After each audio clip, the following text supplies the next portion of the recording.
This is the current, because I know you make up. Thank you.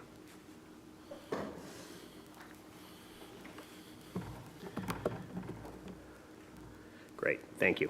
Thank you, Brian. Good morning. I'm Doug Apple, Chair of the New York City Rent Guidelines Board, and I'd like to welcome you to this meeting of the board. This is the sixth meeting in a series of public meetings and hearings to determine lease adjustments for rent-stabilized housing units in New York City, with leases commencing or being renewed on or after October 1, 2025, and on or before September 30th, 2026. I'll now take roll call. Please respond if present. Hennessis Aquino. I know Hennessis told me she will not be here today. Alex Armlovich.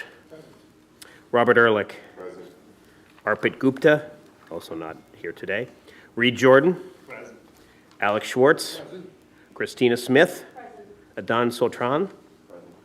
Doug Apple, I'm indeed present. Let the record show we have a quorum.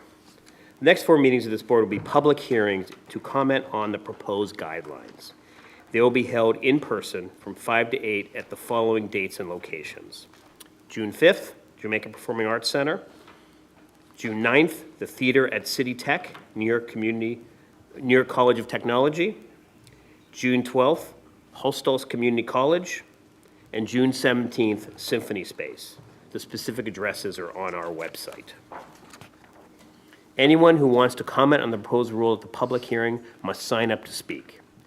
People wishing to speak at the public hearings can pre-register in advance. You can pre-register online through our website, newyorkcity.gov/RGB, or you can sign up to speak by calling 212-669-7480 from 9 to 5. You can also register to speak the day of the hearings at the hearing location from 5 p.m. to 8 p.m. All the public hearings will be live streamed via YouTube, and Spanish interpretation will be provided at each hearing. If you're unable to attend our hearings, you can submit written, audio, and video comments prior to the hearings of the board. For review, should submit by June 17th. Instructions to submit these comments are available on the board's website by email at ask@rgb.nyc.gov or by calling the RGB at 212-669-7480. The proposed rental adjustments are posted on our website, nyc.gov/RGB, and the New York City Rules website at rules.cityofnewyork.us. The final vote will take place on June 25th, starting at 7 p.m. at El Museo del Barrio, 1230 Fifth Avenue at 104th Street in Manhattan. Details can be found on the board's website. If you are interested in receiving email updates about upcoming RGB meetings and hearings, please go to our homepage and click on RGB email updates under quick links. Today, staff will present the 2025 Housing Supply Report, changes to the rent-stabilized housing stock in NYC in 2024, and the 2025 Hotel Report. Copy of these reports are in your meeting folder for the members. There are copies of these reports here today for the public, and they will be made available on our website after the meeting. Just click Research on our homepage to download these reports. Also in your folder is a staff memo regarding the request for additional data regarding the 2025 Income and Expense Report and a table and graphs requested for distribution by Alex Schwartz and Alex Armlovich, the Alexes. These documents were emailed to the board yesterday. After the RGB staff reports, we'll hear presentations from 6 different organizations: Citizens Budget Commission, Enterprise Community Partners, Fiscal Policy Institute, Ariel Property Advisors, Maverick Real Estate Partners, and the Urban and Regional Studies and Planning Department of VCU, Virginia Commonwealth University. I believe it's Professor Ben Teresa. I will now introduce Danielle Berger, our co-research director, who will be presenting the 2025 Housing Supply Report and the 2025 Hotel Report. All yours, Danielle. Okay, thank you. Good morning. The rent stabilization law requires the Rent Guidelines Board to consider the overall supply of housing accommodations and overall vacancy rates. Therefore, our research staff produces an annual housing supply report, which highlights year-to-year changes and trends in the supply of residential housing in New York City with a focus on findings from the 2023 Housing and Vacancy Survey, new construction and demolition data, conversions and subdivisions, cooperative and condominium activity, housing rehabilitation, and government housing programs and funding. The major findings of this year's housing supply report are: building permit approvals for new housing units decreased by 4.8% in 2024 to 15,626 permits. There was an increase of 21.5% in 2024 of units in newly constructed buildings, a total of 33,974 units. City-sponsored efforts during 2024 will add or preserve 27,620 housing units to the residential stock, 51% of which were new construction and 49% of which are preservation projects. This is a decrease in total units of 1.4% over the prior year. Permits for demolitions of both residential and commercial buildings decreased by 8.8% to 1,308 structures in 2024. And for newly certified units utilizing tax incentives, there was a 1.0% increase in the number of 421A units to 21,234, but a decrease of 12.3% in J51 units to 9,567. In addition, as of 2023, 9.2% of all rental housing is considered overcrowded. The citywide rental vacancy rate was 1.41%, and New York City has a total of 3.7 million housing units, the largest housing stock since the first HVS was conducted in 1965. Almost 1 million of these units are rent stabilized. Findings from the 2023 Housing and Vacancy Survey, the periodic survey of the city's housing stock, were released to the public in February of last year. New York City is unique in that a significant share of its housing is renter-occupied. The HVS reports that more than 2/3 of the city's available housing stock is renter-occupied, compared to 35% for the nation as a whole. New York City has almost 2.4 million rental units, and 42% of those are rent stabilized. Vacancy rates also vary by rent regulation status, with the HVS finding the overall vacancy rate was 1.41% in 2023, but rent-stabilized units had a lower vacancy rate than overall rental units at 0.98%, while market rentals were vacant at a 1.84% rate. The HVS also reports on overcrowding rates. The overall rental overcrowding rate was 9.2% in 2023.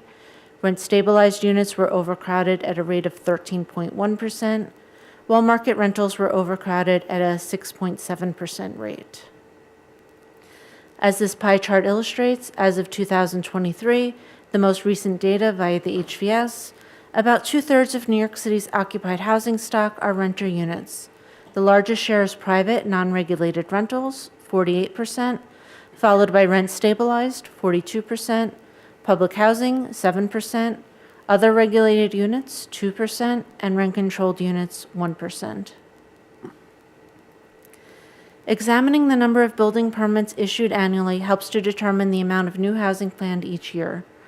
Permit approvals for new housing units in 2024 decreased by 4.8% to 15,626.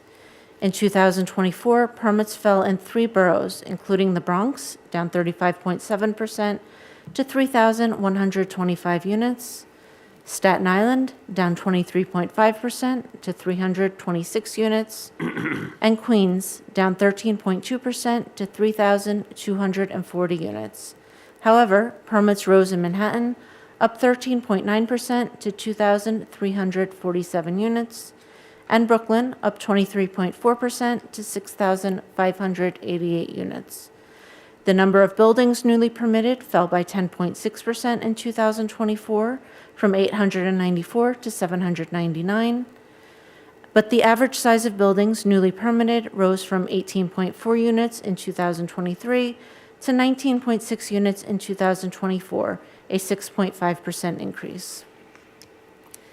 This graph illustrates that 15,626 residential building permits were issued during 2024, a decrease of 4.8%. While the city overall had a 4.8% decrease in permits, this map shows the number of permits by borough in 2024 and the change from 2023. As the map illustrates, the largest proportional decrease was in the Bronx, and the largest proportional increase and the largest share of permits was in Brooklyn.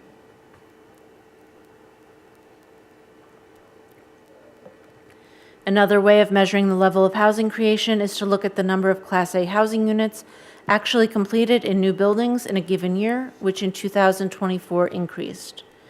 In 2024, there were 33,974 units in new buildings completed citywide, a 21.5% increase over the prior year. By borough, completions were up 73.2% in Staten Island to 814 units, up 73.1% in Queens to 8,061 units, up 48.1% in Brooklyn to 13,732 units, and up 30.1% in Manhattan to 4,841 units, but down 33.7% in the Bronx to 6,526 units. There was also a net gain of 4,067 Class A residential units via alterations, but a loss of 305 units of Class A residential housing through demolitions. This graph illustrates the number of units in newly completed buildings in each year from 2015 to 2024. In 2024, an estimated 33,974 housing units in new buildings were completed, a 21.5% increase from 2023. Moving on to city-sponsored construction, new housing is also created by various programs sponsored by the city's Department of Housing Preservation and Development and the Housing Development Corporation. These agencies reported 27,620 housing starts in 2024, a decrease of 1.4%, and 51% of which were new construction and 49% preservations. The locations of the units by borough are Bronx with 33.5%, Brooklyn 31.5%, Manhattan 18.1%, Queens 16.2%, and Staten Island 0.7%. By affordability level, 19.7% of the units are aimed at extremely low-income households, 20.6% at very low-income households, 29.7% at low-income households, 6.8% at moderate-income households, and 23.2% at middle-income or higher households. The 421A program was designed to encourage new construction of multifamily housing. Owners are exempt from paying additional real estate taxes on the increased value of the property due to the new construction. Depending on the iteration of the program, which over its 50-year history has periodically expired and then been renewed by the New York State Legislature, exemptions last for 10 to 35 years, and rental properties must abide by all rent regulations during benefits. The current iteration of the 421A program expired on June 15, 2022, and was not renewed by the New York State Legislature. However, for the third consecutive year, the number of units newly receiving final certificates of eligibility increased, rising 1.0%. A total of 21,234 units were newly issued final 421A exemptions in 2024, with 37.6% in Brooklyn, 28.5% in the Bronx, 19.5% in Manhattan, 13.8% in Queens, and 0.7% in Staten Island. By borough, there were increases of 71.1% in the Bronx, 30.2% in Manhattan, and from 0 to 139 units in Staten Island, but decreases of 6.9% in Brooklyn and 49.0% in Queens. As you can see in this graph, the number of apartment units newly receiving final certification of 421A benefits in 2024 increased for the third consecutive year by 1.0%. More than two-thirds of these units are in Brooklyn and the Bronx. Construction or conversion of co-ops and condos have to be accepted by the Attorney General's office. As this graph shows, the number of accepted residential units in co-op and condo plans decreased in 2023, which is the latest available data, by 4.2%. The purple bar represents the proportion of accepted units that are condos, and the green bars are accepted co-op units. The most units within the newly accepted plans were located in Queens, with 42% of the share of units citywide. But 66% of the 194 plans that contain these units were located in Brooklyn. Another tax abatement and exemption program previously available to owners has been the J51 program. J51 was designed to encourage rehabilitation of residential units. As with the 421A program, J51 benefits were available to both rental as well as owner-occupied units. The J51 program expired for all work completed after June 29, 2022, but the program is still in the process of certifying abatements and exemptions for work completed prior to this date. Eligible activities included MCIs, moderate or substantial rehabilitation, and conversion from non-residential use if substantial government assistance is provided. 9,567 units were newly approved for benefits in 2024, a 12.3% decrease from 2023. By borough, there was a decrease of 25.5% in Brooklyn, 12.3% in the Bronx, 1.6% in Queens, and from 161 to 0 units in Staten Island. However, there was an increase of 175.8% in Manhattan. Of the newly approved units, 53.8% of them were rental units. This chart shows the fluctuation in the number of housing units newly receiving J51 benefits since 2002. In 2024, 9,567 units newly received J51 benefits, a decrease of 12.3% from the previous year. This is the third smallest number of units since at least 1988, the first year for which data is available. Not shown here, the decrease in the number of rental units, 19.8%, was more than that of owner units, which was 1.4%.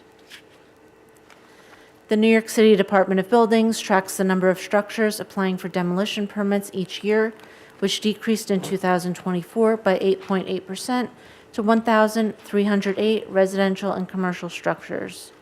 By borough, Brooklyn had a 36.9% share of permits, an increase of 2.1%.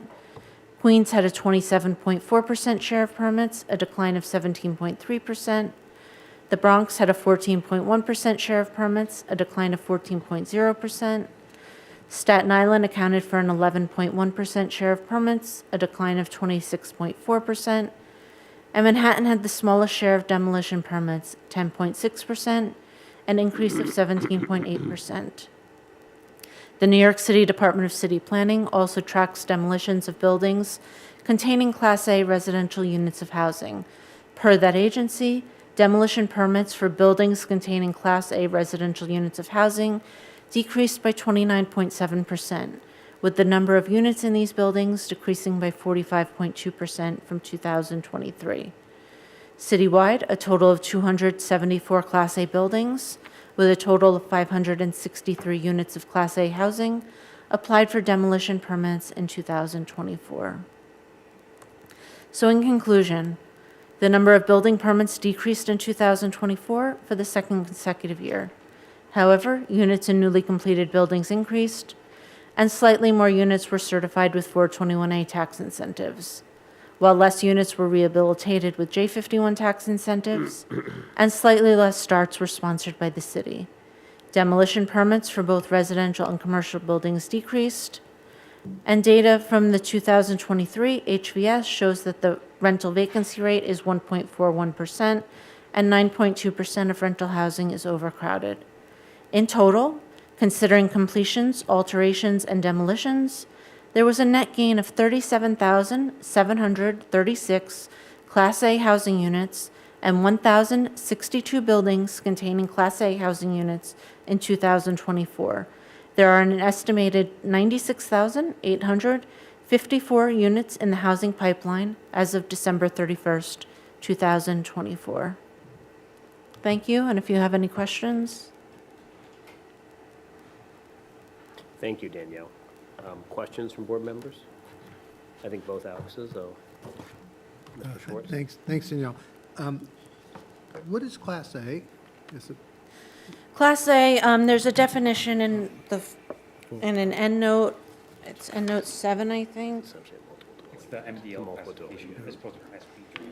It says, so a basically- Class A multiple dwelling is a multiple dwelling that is occupied only for permanent residential purposes. Occupancy of a dwelling unit by the same person or family for 30 consecutive days or more, such as but not limited to an apartment building.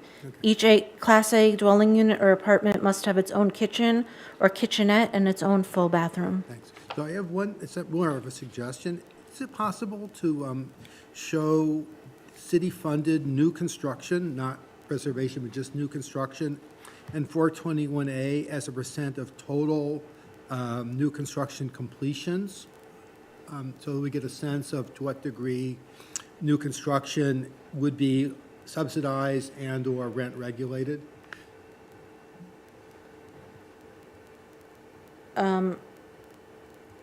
I can try.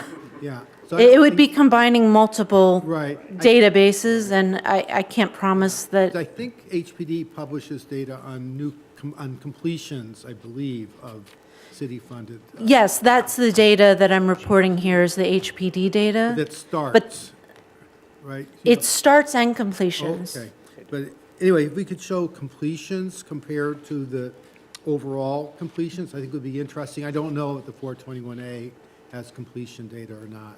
Okay, I will try. Okay, thank you. Well, the data you have in here on 420 are units completed, correct?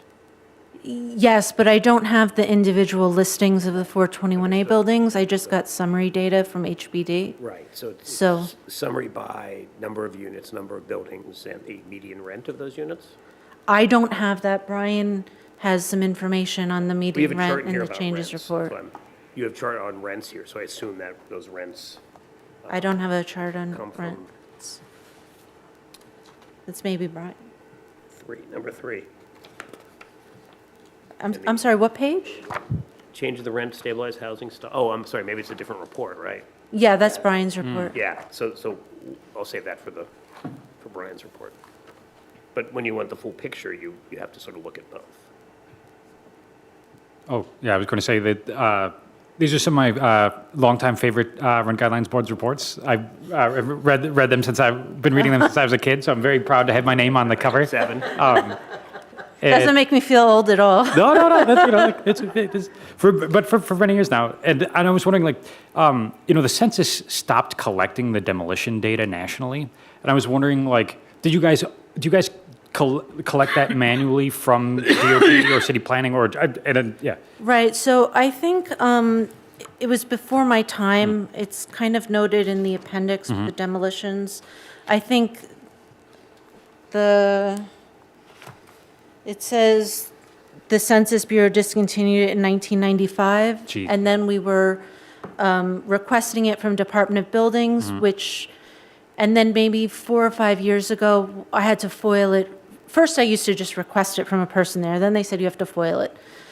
And then the last time I FOILed it in maybe 2020 or 2021, they said you have to go on open data and use these exact filters, and then you'll get to the number of demolitions. But city planning now does a very comprehensive database of, it's really an amazing resource, and so now I have 2 different sources because the demolitions from Department of Buildings is both residential and commercial. It includes garages. Right. It's like structures, but the demolition data from DCP is just focusing on apartment buildings. So we now have both of those data sources in here. That's great. I was also wondering and I know I can check this manually, I just wanted to ask off the top of your head, are these the same numbers that they report to on new units permitted? Is this the same number as what's reported to the census building permit survey? I Right, know so in other that's- states, there's often differences in the definition. Yeah, so that's another issue. We used to get the permits always from the Census Bureau. And a few years ago, when DCP started easily publishing all of their data, I kind of realized there was a big problem. There was a big disconnect, especially in 2021, I think, with the Yeah. 421A exemptions. And I spoke to the person over there that collects the data, and he kind of explained that Department of Buildings submits it to the Census Bureau, but there's these different databases, and it's not accurate anymore. So I no longer use the Census Bureau data. Got it. I'd love to talk to you about that offline. We're working on that with the census, so thank you. Other questions? Great. Well, thank you very much, Danielle. Yeah. Hotel report next, right?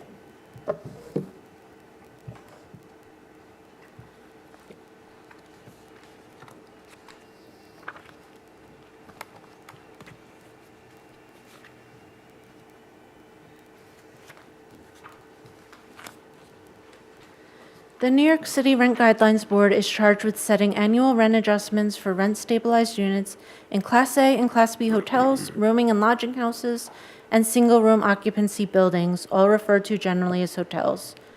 To assist the board in setting these guidelines, the 2025 hotel report includes information on certifications of no harassment for SROs, illegal hotel violations, and the number of hotel units registered with New York State Homes and Community Renewal, HCR, as well as the average and median rents in these units. Data from the hotel portion of the PIOC is also included. In summary, the New York City Department of Housing Preservation and Development granted 70 certifications of no harassment to SRO buildings. There was 1,467 units in these buildings, which is a decline of 34.3% in units. The Mayor's Office of Special Enforcement issued 1,452 violations, a 14.7% increase. The 2025 PIOC found an average increase in the cost of operating hotels of 7.3%. And per an analysis of HCR data, the median legal rent for hotels and rooming houses is $1,172, and the average is $1,235. The median rent received is $962, and the average is $1,095. And a longitudinal analysis of the HCR data shows that the median legal rent rose by 2.5%. Between 2023 and 2024, the legal rent rose 3.3%. The median rent received rose 2.0%, and the average rent received rose 3.6%. SRO owners may convert SRO housing to other uses after obtaining a certification of no harassment from the New York City Department of Housing Preservation and Development. In 2024, the number of buildings granted CONHs by HPD rose, but the number of units in the buildings granted CONHs fell. Following a decrease of 30.4% in 2023, in 2024, the number of CONHs granted by HPD rose. A total of 70 were granted to buildings in 2024, an increase of 9.4%.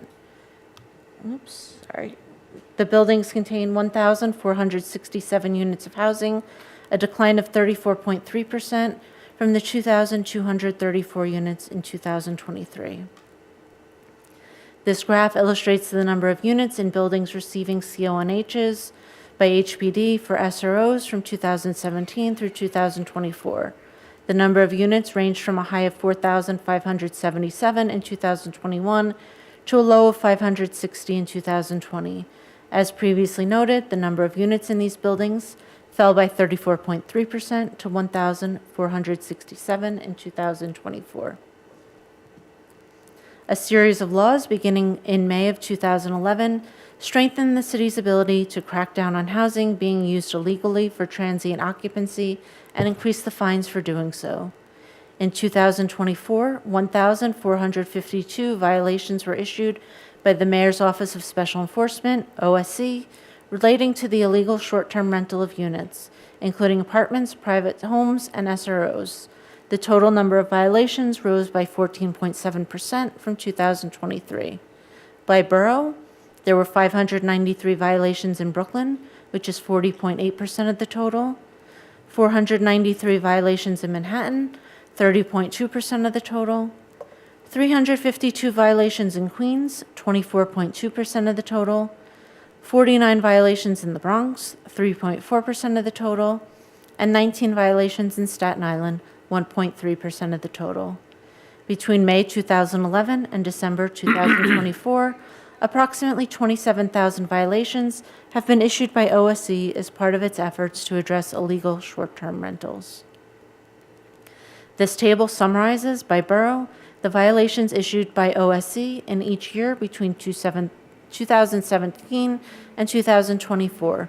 As noted on the last slide, the number of violations rose 14.7% in 2024 from 1,266 to 1,452.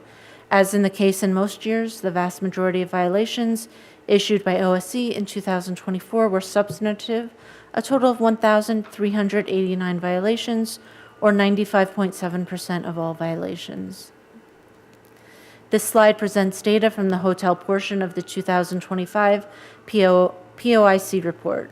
For the 2025 PIOC, the hotel price index for all hotels that contain rent-stabilized units increased by 7.3% this year, compared to the rise of 3.3% in 2024. There were increases in all 7 hotel PIOC components. The insurance cost component had the highest proportional increase, rising by 18.7%, but accounts for just 8.5% of the index. Fuel rose by 10.1% and utilities by 8.2%. More moderate increases were seen in administrative costs, 7.1%, taxes, 6.0%, maintenance, 3.9%, and labor costs, 3.7%. Among the different categories of hotels, the index for traditional hotels increased by 7.5%, rooming houses by 7.7%, and SROs by 7.1%. Each year, staff uses the 2 most recent registration files from New York State Homes and Community Renewal, or HCR, to analyze data on hotels and rooming houses. Only those buildings likely to be hotels or rooming houses are included in the analysis. The sample frame for the 2023-2024 HCR analysis includes 108 hotels and 370 rooming houses, a total of 478 buildings, which have been identified since 2015 as likely to be hotels or rooming houses. However, many of these buildings do not register each year. In 2023-2024, 351 of the 478 buildings in the sample frame were registered with HCR. Because 2024 filings are not complete as of the publication of this report, the buildings in the sample frame were also searched for in 2023 data. However, data from 2024 was utilized for the vast majority of these buildings, 96%, while 99% of the data used to compute median and average rent levels was based on 2024 HCR registration filings. Owners of buildings containing rent-stabilized units are required to register annually with HCR with detailed information about the buildings they own and the units within them, as of April 1st of each year. Among the information that HCR requests is the unit status, which can be recorded as either rent-stabilized, vacant, permanently exempt, or temporarily exempt. For those units that are registered as exempt, owners can also provide additional information about the reason. In total, 11,740 rooming house units in 351 buildings were registered in 2023 or 2024. Of these registered units, almost half, 5,588 or 48%, were registered as rent stabilized. For the 4,920 or 42% of units that were registered as temporarily exempt, the most common reason cited is hotel/SRO transient. An additional 1,232 units, or 10%, were registered as either vacant or permanently exempt. The HCR registration data can also be used to determine how many buildings, as opposed to units, are being used primarily for permanently rent-stabilized housing. As based solely on HCR registration data for the total of 351 hotels and rooming houses identified for the 2025 hotel report, 94 of these buildings consist entirely of exempt or vacant units and have no rent-stabilized tenants, and 118 of these buildings have a proportion of permanently rent-stabilized tenants of at least 85%. Within the 118 buildings that are at least 85% occupied by rent-stabilized tenants, there are 4,086 units, 3,793 of which are currently registered as rent-stabilized. Note that this table relies solely on owner-reported unit counts to HCR. A more detailed discussion of unit counts in hotels can be found in the report. This slide will present a quick explanation of the types of rents that can be registered with HCR. Owners can register up to 3 different types of rents with HCR during the annual registration filing as of April 1st of each year. All rent-stabilized units have a legal rent. Under current law, the legal rent provides the maximum amount able to be collected by owners, either currently or upon vacancy, for those tenants who pay a lower preferential rent. A preferential rent is defined as a rent that owners charge to tenants that is lower than the registered legal rent. Under current law, future rent increases are based on preferential rents until vacancy, at which time the owner may collect up to, but not more than, the legal rent. Preferential rents can inform on the prevalence of a less competitive market or regulatory agreements. Actual rents are the rents that are paid out of pocket by subsidized tenants, with the balance being paid by government programs such as Section 8, Shelter Plus, or SCREE. Actual rents can provide a more accurate representation of rent burden. The RGB uses the HCR registration data to calculate a 4th type of rent, rent received. This is an estimate of the rent actually being received by the owner, generally speaking, the legal rent, unless a preferential rent has been recorded. The rent received is the best estimate of the revenue owners are currently receiving for each unit. This slide will present median and average rent levels from 2023 or 2024 for each of the 4 types of rents we just discussed. Per HCR registrations, the median legal rent for rent-stabilized units is $1,172, and the average legal rent is $1,235 for both hotels and rooming houses combined, a total of 5,447 units. In total, 786 units, or 14% of the total, also report preferential rents, with the median preferential rent for both hotels and rooming houses combined of $770, and an average preferential rent of $993. In total, 1,636 units, or 30% of the total, also report actual rents, with a median actual rent for both hotels and rooming houses combined of $342, and an average actual rent of $729. And the rent received by owners for the 5,447 rent-stabilized units is a median of $962 for both hotels and rooming houses combined, and an average rent received of $1,095. HCR registration data from 2023 and 2024 can also be analyzed longitudinally, comparing rent levels in the same set of units in each of the 2 years. Of the 337 hotels and rooming houses identified in the 2024 data, 295 were also registered in 2023. However, not every building contains units with registered rents. Therefore, the longitudinal sample includes 65 hotels containing 2,285 rent-stabilized units and 162 rooming houses containing 2,705 rent-stabilized units, a total of 227 buildings with 4,990 units. The longitudinal data for rent shows that between 2023 and 2024, the median legal rent rose 2.5% overall, and the average legal rent rose 3.3% overall. The median preferential rent rose by 2.0% overall, and the average preferential rent rose by 3.7% overall. The median actual rent rose 4.0% overall, and the average actual rent rose 7.6%. And for the rent received by owners, the median rose by 2.0% overall, and the average rose by 3.6% overall.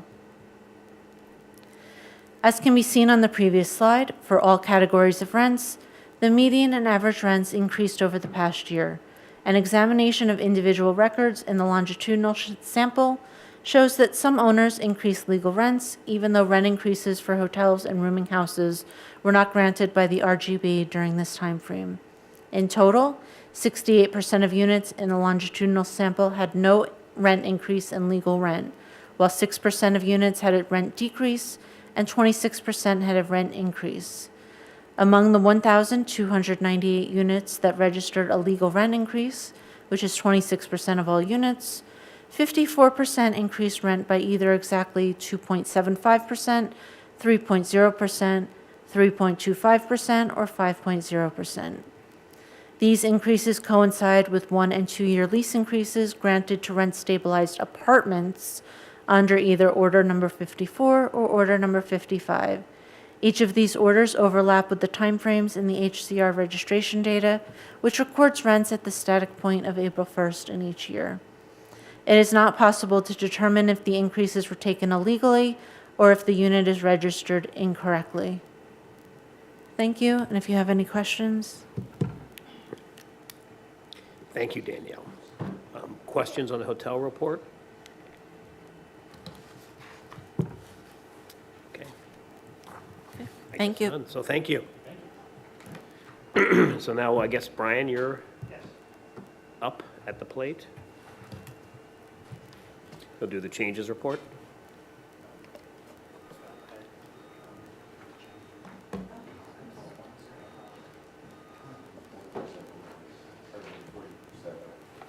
You want to ask? No, go No, ahead. just, so that showed a 40%, like SRO units that got an apartment increase, even though it wasn't permissible for the hotels, right?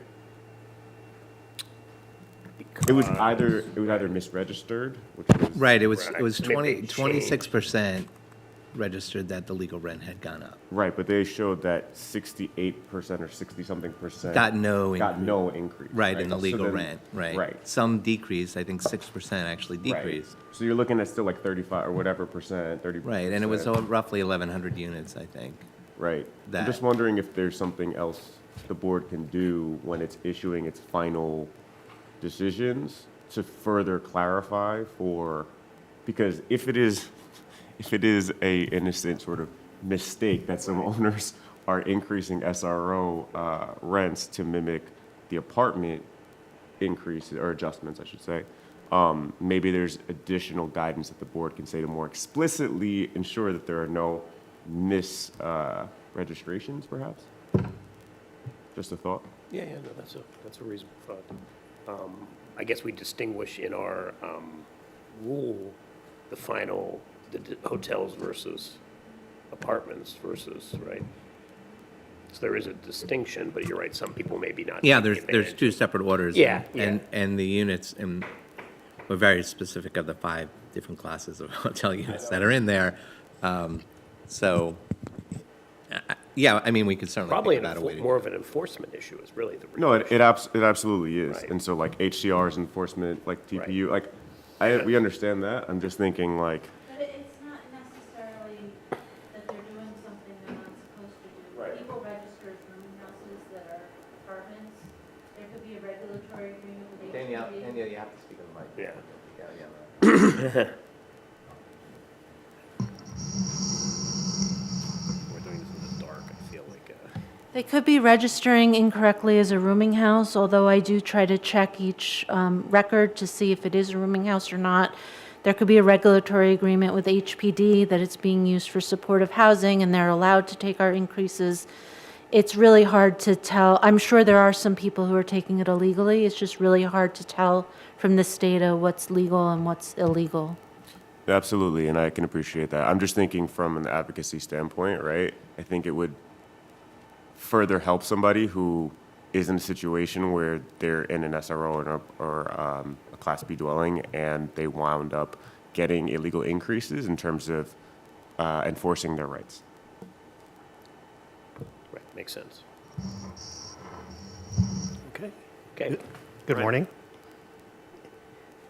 I'll present the changes report. Rent regulation has been a persistent feature of the city's housing market for over 8 decades. Although the laws governing rent-regulated housing have undergone significant changes over time. In addition to legislative changes, the existing laws allow for dynamic changes in the regulatory status of a significant portion of the rent-regulated housing stock in any given year. The figures presented in this study reflect the additions and subtractions of dwelling units to and from the rent stabilization system in 2024. These figures are estimates as they do not encompass every unit added or removed from the stabilized stock since 1994. Instead, they represent a minimum count of newly regulated and deregulated units during these years. In 2024, At least 11,042 housing units left rent stabilization, and approximately 25,940 units entered the stabilization system. Adding the units entering stabilization and subtracting the units removed from stabilization results in a net increase of 14,898 units to the stabilized housing stock in 2024. The vast majority of units added were the result of the 421A program, which comprised 87% of the additions. Since 1994, the first year for which we have data, a total of at least 210,938 units have been added to the stabilization system, while a minimum of 349,450 rent-stabilized units have been deregulated, for an estimated net loss of at least 138,512 stabilized units over the last 31 years. Since newly constructed apartment buildings are funded with private financing, they are exempt from rent stabilization, while units constructed or rehabilitated with government subsidies are rent regulated.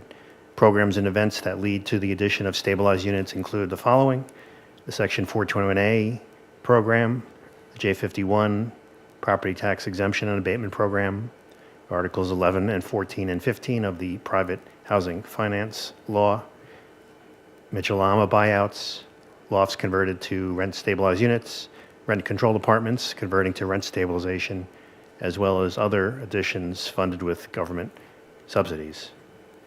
Tax exemption and abatement programs have a considerable impact on the inventory of stabilized housing. In 2024, an estimated total of 22,574 units were added to the stabilized stock through the 421A program, a 335% increase from the prior year. The largest proportion of added 421A units was in Brooklyn, with 42%, followed by the Bronx, 28%, Queens, 21%, Manhattan, 8%, and Staten Island, 1%. According to HCR, the median legal rent of currently registered rent-stabilized apartments receiving 421A tax abatements in 2024 was $2,994, a 2% decline from the prior year. And through the J51 program, no units were added to the stabilized stock in 2024 compared to 45 added in the prior year. Other additions to the stabilized housing stock in 2024 include 203 units that were decontrolled and became stabilized, up 11% from the prior year. 15 loft units entered the stabilization system in 2024, up from 14 in the prior year. No Mitchell-Lama rental units became rent stabilized, the same as the prior year. And finally, Articles 11, 14, and 15 tax incentive programs added 3,184 units in 2024, up from the 88 units added in the prior year. Summing up all the additions, the 25,940 additions to the stabilized housing stock in 2024 represents a 370% increase from the prior year. Of these initially registered rent-stabilized apartments, the median legal registered rent was $3,105, a 2% increase from the prior year. Examining the number of stabilized units added by borough, Brooklyn saw the most additions with 42%, followed by the Bronx with 28%, Queens with 22%, Manhattan with 8%, and there were fewer than 1% on Staten Island. Now we'll move on to the subtraction of units from rent stabilization. Deregulation of stabilized units occur because of statutory requirements or because of physical alterations to residential dwellings. Events and programs that have led to the removal of stabilized units include co-op condo conversions, expiration of 421A and J51 benefits, substantial rehabilitation, conversion to commercial or professional status, as well as other types of losses. In 2024, apartments were removed from the stabilized housing stock due to co-op condo status conversions, which include both newly converted units as well as stabilized tenants vacating apartments in previously converted buildings, totaled 819 units in 2024, up 25% over the prior year. Expiration of 421A benefits resulted in the removal of 3,193 units from the stabilization system in 2024, down 10% from the prior year. The expiration of J51 benefits in 2024 resulted in the removal of 330 units, a 43% increase from the prior year. 507 units were removed from stabilization due to substantial rehabilitation, down 8% from the prior year. And 2 units were converted to non-residential use, down from 8 in the prior year. Owners may also register units as permanently exempt when certain 421A units upon vacancy reach a rent level or when the building is condemned or demolished. A majority of these units in this category were 421A units without income restrictions that upon vacancy reach the market rate threshold exemption, the MRTE, which was $3,049 in 2024. HCR annual registration data shows that 6,191 units were removed from the stabilized housing stock in 2024 due to these reasons, a 32% increase over the prior year.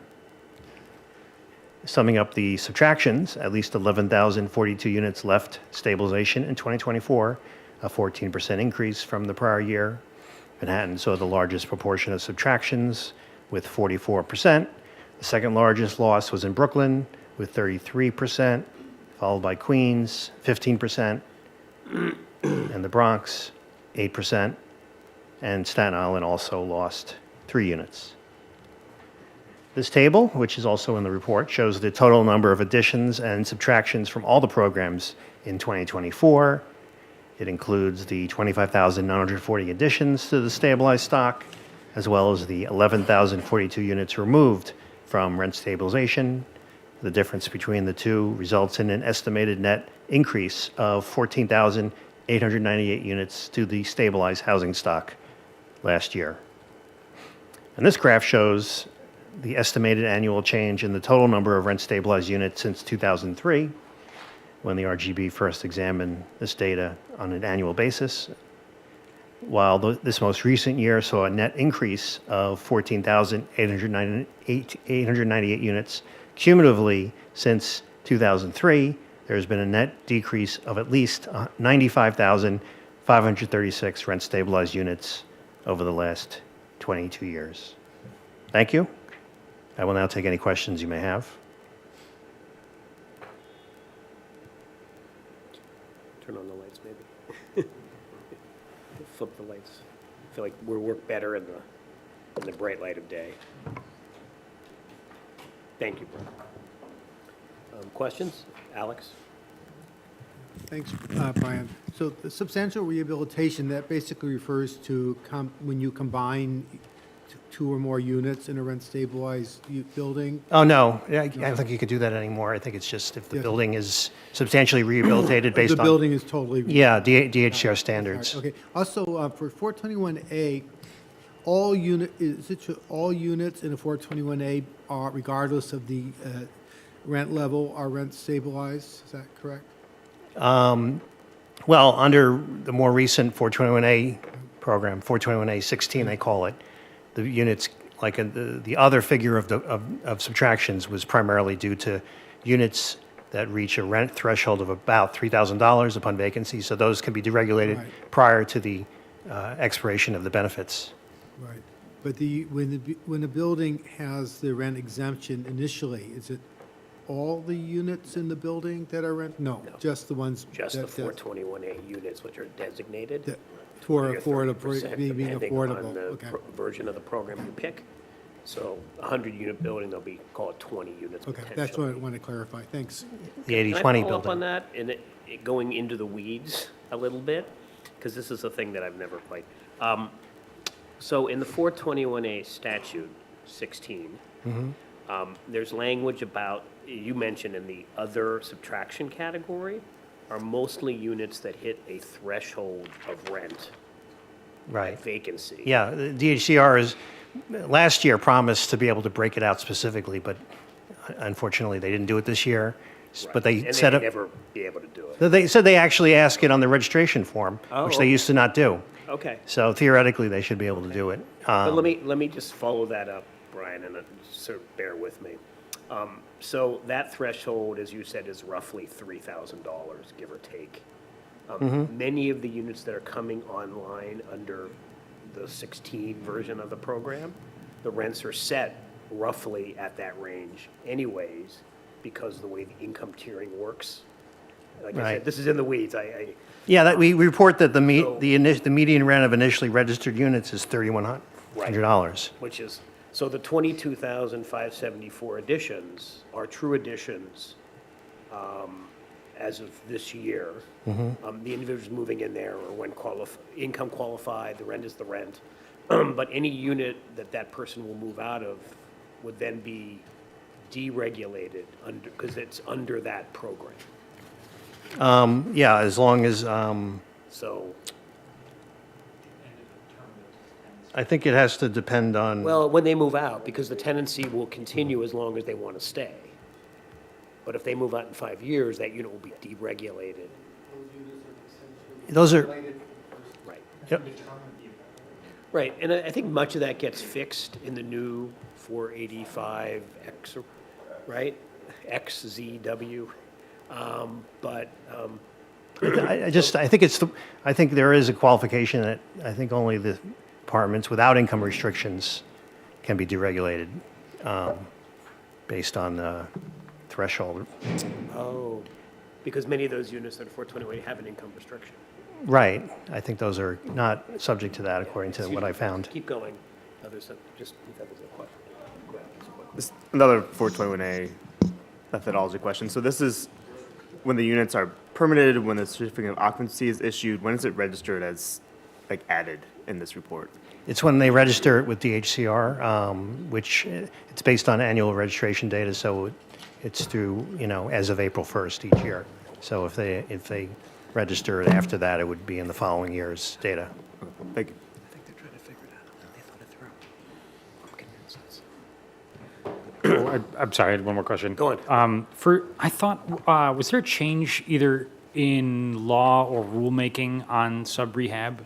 Because, Yes, Back in 2019, okay, it makes it so that the requirements in order to prove substantial rehabilitation are more difficult. okay. Because for a very long time, it was being approved without, in my opinion, a strong showing of evidence that the work was done. So to your earlier question, Alex, previously what would happen is that substantial rehabilitation is qualified as a complete replacement of building systems, and DHCR had a list of about 19 different systems, so like elevator, windows, roof, plumbing, et cetera, et cetera.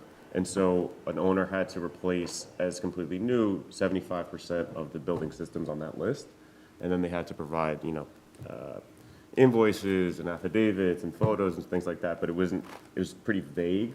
There was still wiggle room and ambiguity in terms of like the evidentiary showing.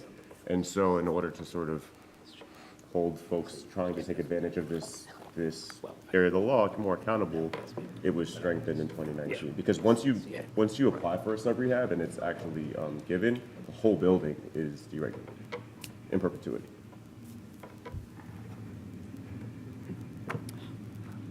Great. Okay. Well, thank you, Brian.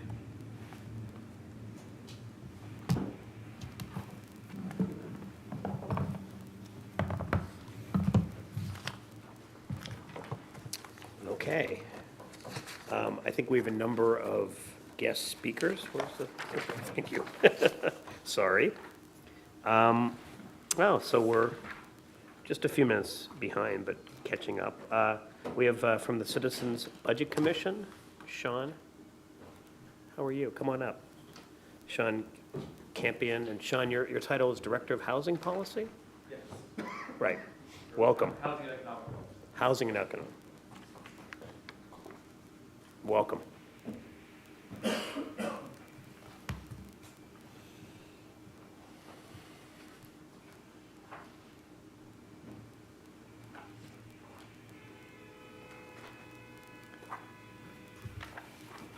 Thank you.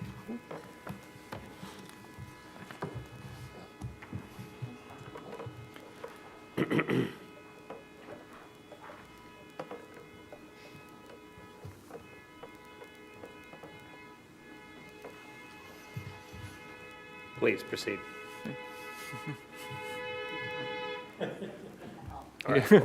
Waiting for that to pass. Okay. Maybe not with the. Yes. Good morning, everyone. I'm Sean Campion. I'm Director of Housing and Economic Development Studies at the Citizens Budget Commission. For those who don't know, CBC is a nonprofit, nonpartisan think tank dedicated to constructive change in the finances, services, and policies of New York City and New York State governments. The testimony and reports that the RGB has received this year paint a pretty stark picture that a significant share of New York City's rent-stabilized stock, particularly the 100% stabilized buildings built before 1974, are at risk. Many are in poor condition, and a growing number are in financial distress. And we think that the city should act now to stop the financial and physical deterioration of the rent-regulated stock before those problems get worse, and enter what could be called a maintenance death spiral, which we've seen at NYCHA in recent years, where as a result of deferred maintenance, the cost of repairs are now nearly exceeding the cost of actually building a new building. Inaction will only further increase those repair costs and ultimately push them onto the city and to the state, as it has been the case with NYCHA, ultimately threatening the quality of life of many of the 1.7 million New Yorkers who, per the Housing and Vacancy Survey, live in pre-1974 stabilized units.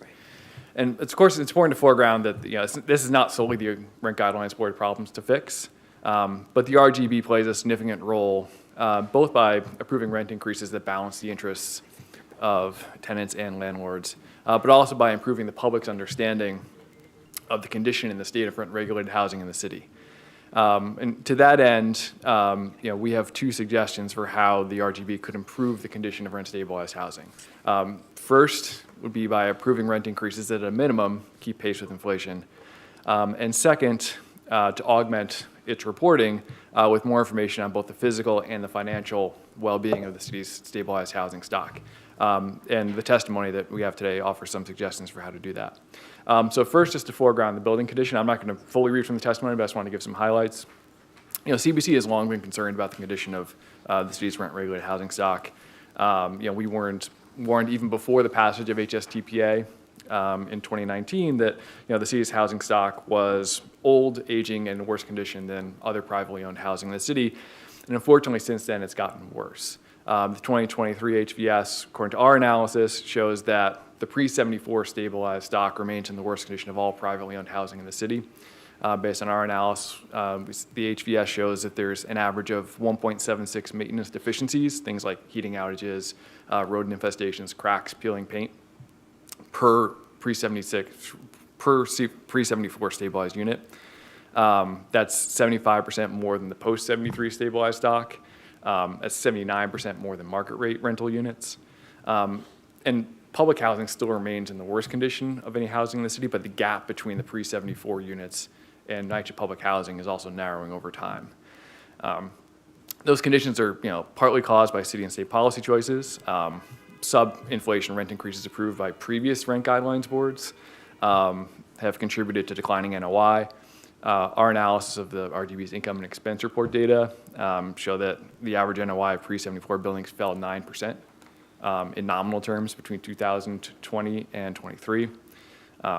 Testimony we heard from HCR earlier this year showed that landlords have curtailed the use of MCIs and IAIs following the passage of HSTPA. HPD and the Rent Guidelines Board today have also testified that the utilization of J51 even started falling before it expired in 2022, and while it's since been renewed in a different form, it's not really clear how much owners will take that up. It's also clear that the financial health of a lot of these buildings is worsening, and that's cause for concern because, as we've seen with NYCHA, deteriorating finances can quickly turn into deteriorating physical conditions as well. And what we can see of the finances is limited, but what we can see is concerning. It's clear that NOIs are falling, as we mentioned before. Both the Furman Center and CPC have testified before this board that landlords are cutting back on repairs and maintenance in order to maintain their net operating incomes at a reasonable level. And we've seen the impact flow through to sales prices as well. The mortgage supply report earlier this year showed pretty depressed prices, an average about $175,000 per unit for buildings that sold citywide in 100% stabilized stock. We drilled down into buildings in the Bronx following the approach that the Furman Center is taking for looking at sort of proxy for more distressed stabilized buildings. We found 35 buildings that sold in the last year that are predominantly stabilized. Those sold for a median price of $105,000 per unit, about $98 per square foot. And that ultimately reflects both the modest cash flow, the limited upside, and the substantial risk of owning rent-stabilized stock. And these risks can flow through to the city as well. There's substantial fiscal risks associated with inaction. But the programs that the city currently has to assist distressed rent-stabilized buildings are costly and are really geared towards building-by-building interventions. And they don't really scale to meet the needs of a significant share of the pre-74 stabilized stock. Just looking at sort of the programs within the HPD and HDC toolkits, the cost of city preservation programs on the capital side is very high. In most cases, are 2 to 4 times the actual market value of the buildings that are being repaired. HPD has said that the average cost of a project getting renovated through a third-party transfer in-rent program is about $250,000 per unit. The recently released term sheet for the Neighborhood Pillars program is $380,000, funds up to $380,000 in work per unit. The most recent NYCHA PACT transaction, which is a bundle of scatter site buildings in the Northwest Bronx, had a total development cost of almost $480,000 per unit. Another issue with these buildings is that they have very little capacity to take on debt. The Community Preservation Corporation estimated for this board earlier this year that the average operating costs for a reasonably run rent-regulated building is about $1,250 per unit per month. And the income and expense data show that that's pretty close to what the actual rent is of a lot of these buildings. Pre-74 outside core Manhattan, the average income is $1,343. In the Bronx, it's about $1,200. It doesn't leave much capacity to take on debt to fund repairs. That's why the city offers either property tax exemptions or operating subsidies to help generate enough income to help support some of these renovation works. But both of those are costly. HPD can offer tax exemptions through the Article 11 or 420C program, depending on how a building is structured legally. The cost of those tax breaks has doubled since FY 2019, reaching about $900 million this current fiscal year. And just as a point of context, all of Class 2 pays about $5.3 billion. So this is starting to cost the city significant amounts of potential tax revenue. And exempting even more buildings will end up costing the city more revenue at a time when the city's fiscal outlook and budget are already precarious. And on the operating side, through the Section 610 program, is now allowing some building owners to increase rents to fair market rents if they enter a regulatory agreement and accept tenants with either Section 8 voucher, rental housing vouchers, or city FEPS housing vouchers. If it's on the city side, funded through city FEPS, that winds up costing about $20,000 per unit per year, potentially indefinitely. And obviously the Section 8 program is fixed. HPD has sort of put that program on pause for the moment, but that's still on the table and in state law. So turning to what to do about it, obviously, as I said, it's not the responsibility of the Rent Guidelines Board to figure out how to maintain these properties, but they can take 2 actions. First, obviously, is approving the rent increases that keep pace with inflation, but focusing on the reporting. We sort of had 2 suggestions for how the RGB could augment its reporting to help better understand the condition of these units. One is on the financial side. To understand the financial well-being, augmenting the mortgage supply report to track building sales at a more granular level could help us better understand the marketplace for these, particularly for the predominantly stabilized buildings. A lot of the current measures we have of distress are out of date, geared more towards the pre-HSTPA landscape where we were legitimately concerned about speculative activity in the rent-stabilized market. Now, anecdotally, and I think some of the testimony we'll hear later will speak to this, investors are buying it based on the existing cash flow. And sort of the market of that has changed. And also understanding of how landlords are reacting by cutting back on expenses obviously makes the current measure of distress of expenses exceeding income potentially out of date if they're cutting down on expenses to help maintain NOI. On the physical side, we think that a new report on building conditions could also help us better monitor the physical health of these buildings, which are already in poor condition. Right now, the city and state laws governing stabilization don't require any reporting, as far as I'm aware, on building quality. There's a lot of great data out there the city already has on things like building violations, unpaid fines, property charges, and valuations, but it's difficult to work with, difficult to parse, difficult to link to building stabilization statuses. And we think that the RGB can work along with city agencies using publicly available data to produce more independent reporting to understand how the physical conditions exist today and how they change over time.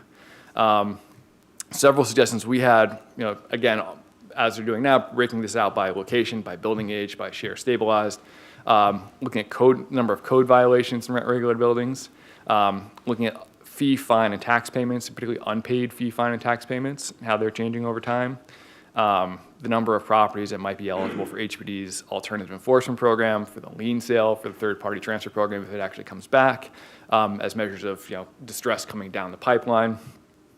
And also looking at income and expense data from the assessment roll, modeled on some of the work that the Furman Center has been doing from their work, to sort of make that part of the RGB's regular reporting process.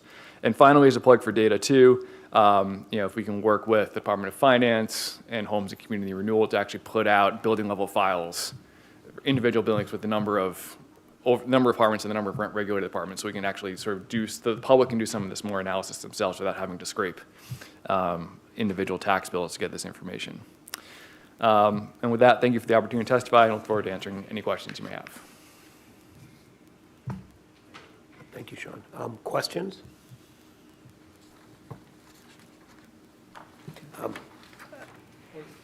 Yeah. I had, go on. You go first, yeah. No. You talk about maintenance deficiencies, your chart on, that's HVS data? Yes, housing vacancy Okay, rate. got it. Is this, I'm trying to remember, I feel like we looked at something when we looked at 2023 HVS last year. So this comes directly to the market, because I thought the market rate and the rent stabilized were remarkably similar. I think the difference is you broke it out between the pre-74 and the post-74? Yes, which I think is that's the difference. Yes, and that's not in the summarized files. That's using the microdata. Got it. At the You individual. actually got the file, detail files, and Yes. because I think the HVS only does rent stabilized as one category. I think that's right. Yeah, in the selected findings. Sean, you know it better than anybody. Yeah, in the selected findings, they do. Yeah, but we can, we have the data file as well, so you can do it by building age, it's pre-74.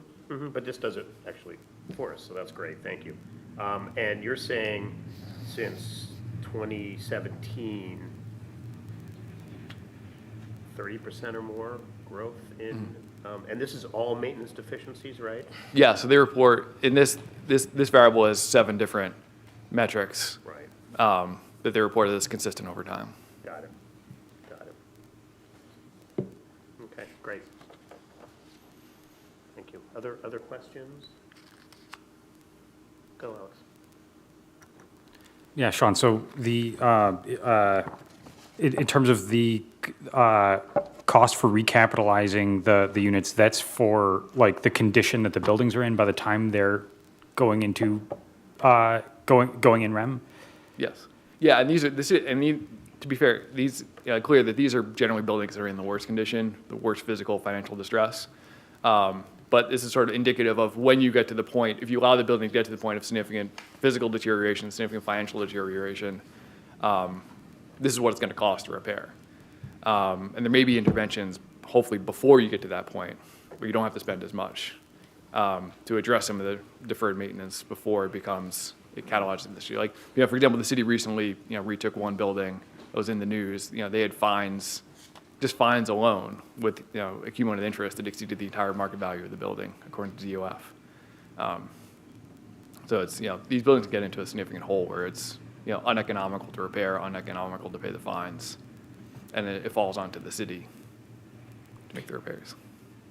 10 years ago, I was joking around on housing Twitter that if in theory we were to lock down the rent stabilization system and then do indefinite rent freezes, we could slowly nationalize the entire pre-74 stock by driving them first into bankruptcy and then in REM, and then essentially exploiting a loophole in the fact that it's not considered a regulatory taking to gradually, because basically once a building has zero NOI but it's taxable, after it goes in REM, you could recover if it doesn't have to pay taxes anymore, then it is back into better operating condition.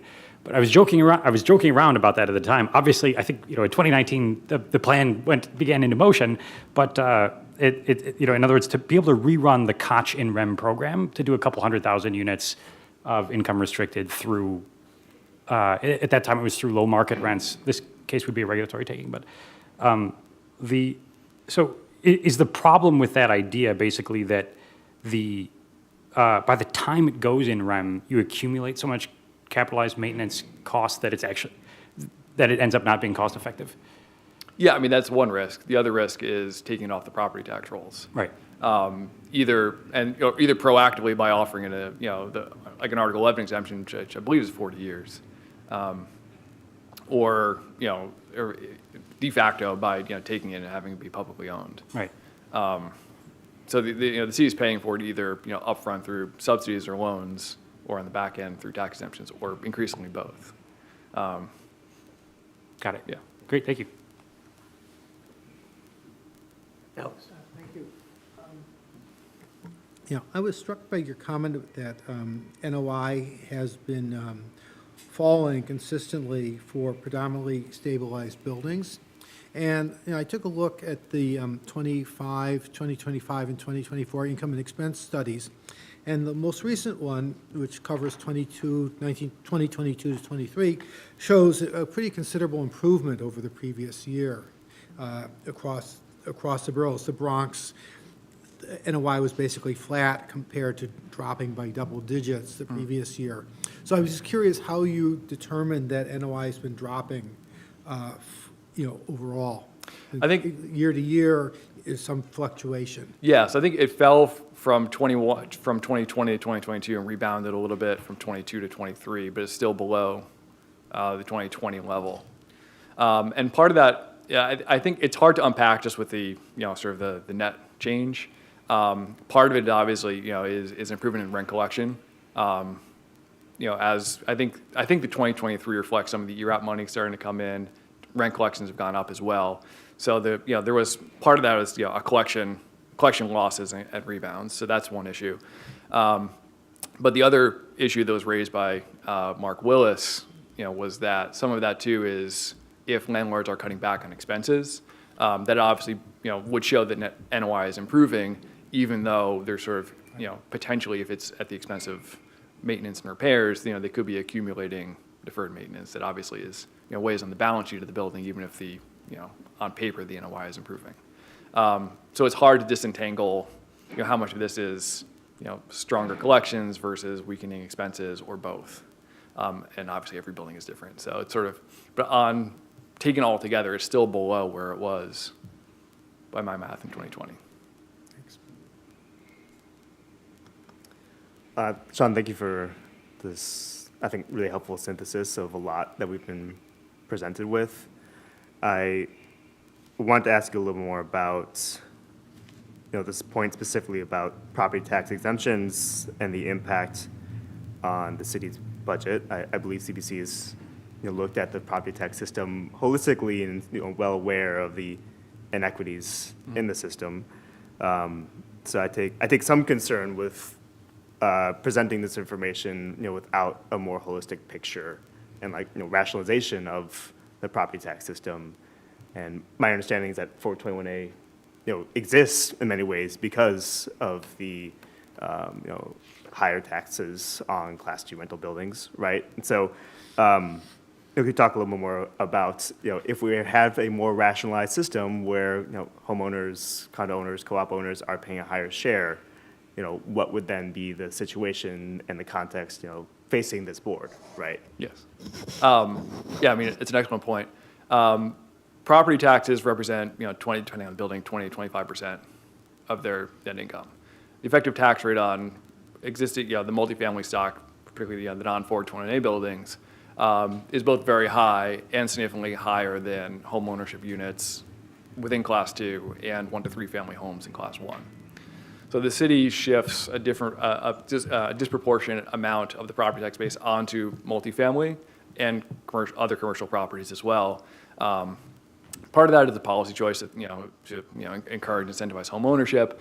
But part of that is just the sheer reality of the math of how the city's, really opaque and complex property tax system works. And over time has resulted in, through the class share system and, which we don't need to get into today, a particularly high effective property tax rate that falls, mostly on the pre-1974 stabilized stock and other multifamily buildings that don't have property tax breaks. And the other effect, too, of having to offer property tax like 421 or 485X to new multifamily construction, it also sort of has an intra-class equity issue.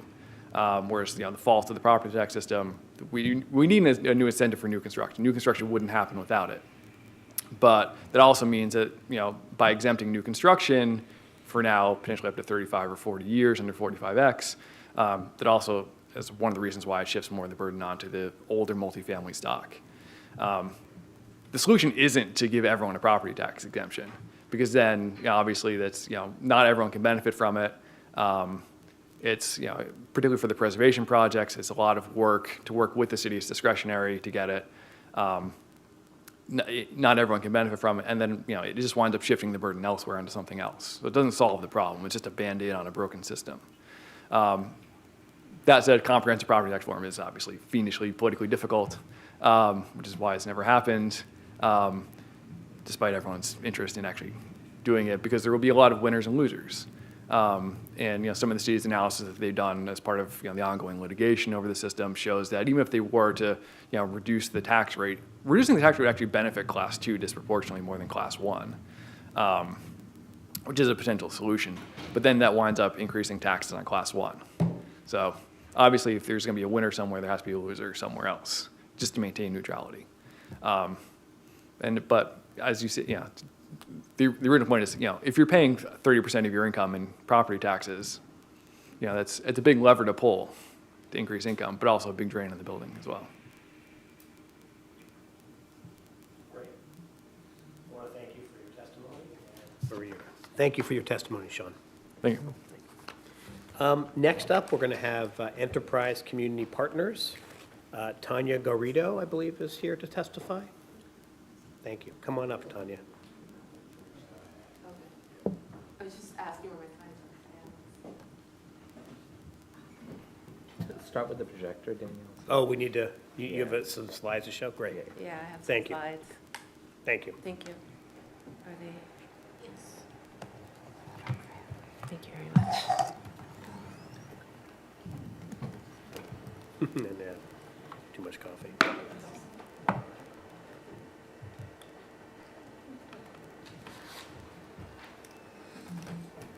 I just, this is a Mac. Oh, thank you. Okay.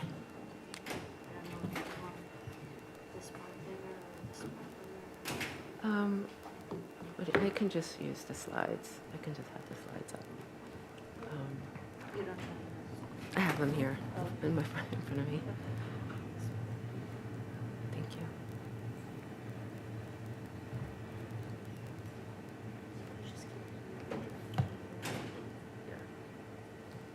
Let me see. Good morning. Hi, good morning. You want to introduce yourself and? Yes. Good morning, and thank you for the opportunity to speak today. I'm Tanya Garrido, and I am a Senior Director of Asset Management. I work at Enterprise Community Asset Management, and I'm here to speak on behalf of Enterprise Community Partners. We are a national, let me just look at these slides.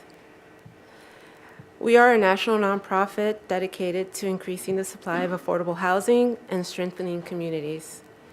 Today, I'd like to share insights from our affordable housing portfolio in New York City and highlight operational patterns that we have witnessed.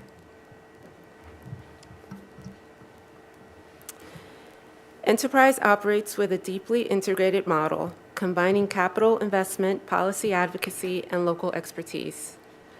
Since 1982, we've invested over $80 billion and helped create more than 1 million homes nationwide. We're active in all 50 states, including Puerto Rico and the Virgin Islands, and we lead one of the largest housing policy teams in the country. What sets us apart is our on-the-ground work with over 700 housing and community development partners, ensuring that our strategies are informed by the real experiences of residents and developers.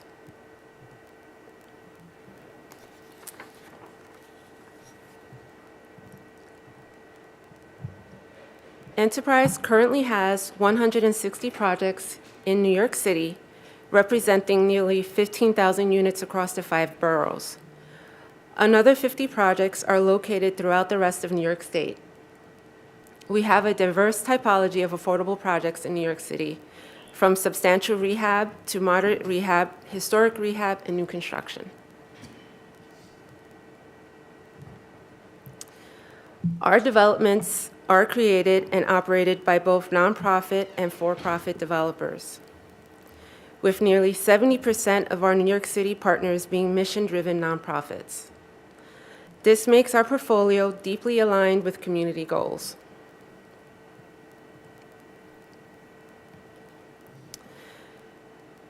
"160 of Enterprise's projects are right here in New York City, and that makes up 76% of our New York State portfolio. Of this total, 42% are in the Bronx, 28% in Manhattan, 32% in Brooklyn, and 7% in Queens.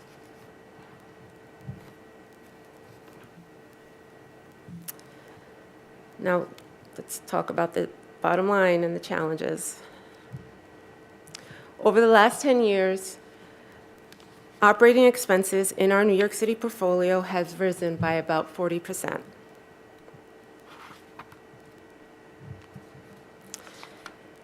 And this slide shows the breakdown of what's driving these cost increases. These costs include everything from maintenance to staffing to essential services like utilities and insurance. Insurance alone has gone up by over 140%. Other expenses like repairs and maintenance and staffing that have seen substantial increases are not optional line items. They're essential to maintain safe and livable conditions for residents.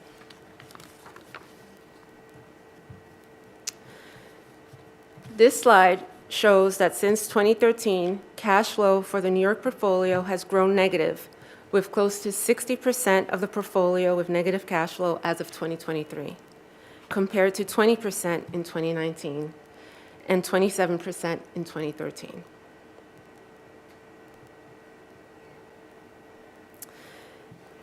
Also, since 2013, net operating income across our New York City portfolio has dropped by 21%. In addition, average cash flow per unit has declined by over 100%, meaning that currently many properties are now operating at a loss.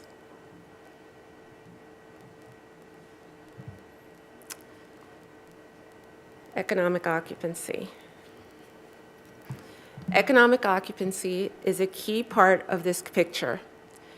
It refers to the actual rent being collected as a percentage of what should be collected if all units were fully rented at expected rates. Most projects are underwritten at a 5% vacancy buffer, meaning they're designed to withstand some turnover and delays in rent. The 95% threshold keeps properties afloat, allowing owners to pay debt service, pay staff, and maintain the building's physical condition. This next slide shows average economic occupancy for our projects by borough and the state as a whole. You can see that they are all below 95% in 2023.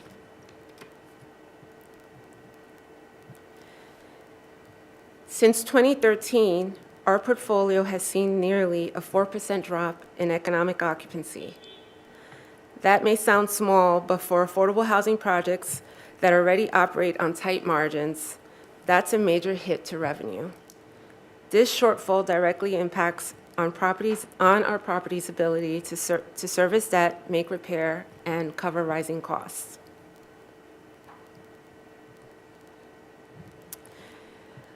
When we look at economic occupancy across our portfolio, we see a growing number of projects falling below that 95% threshold, with almost 70% of the portfolio below 95% in 2023.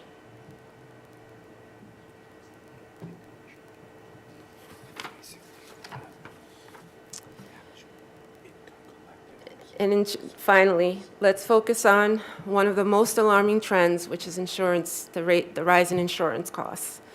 In 2023, the average insurance cost per unit was $633. Today, that number has more than doubled to over $1,500 per unit.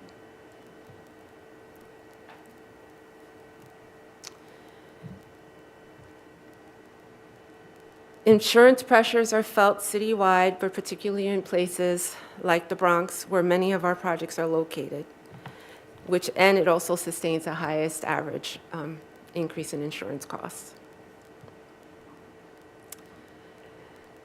Thank you for your time and your attention and your continued commitment to New York City, to making sure that it remains affordable for our families. That concludes my presentation. Thank you, Tanya. Has stepped out for a second. Any questions? Go ahead, Alex. Yeah, so your buildings are 100% affordable? Yes, we are a LIHTC, well, not of 100%, some are mixed income. We are a LIHTC, our portfolio consists of LIHTC properties, low-income housing tax Right. credit. Yeah, exclusively. And so you guys don't pay property taxes, but you have negative NOI? Our properties start with a tax abatement, but depending on the type of abatement, some begin to pay taxes towards the end of the compliance period. Okay. And some have a pilot. It depends on how the project was And structured. are you guys participating in the proposed insurance captive? I'm just curious. That's the. Are you talking about the Milford? Which one?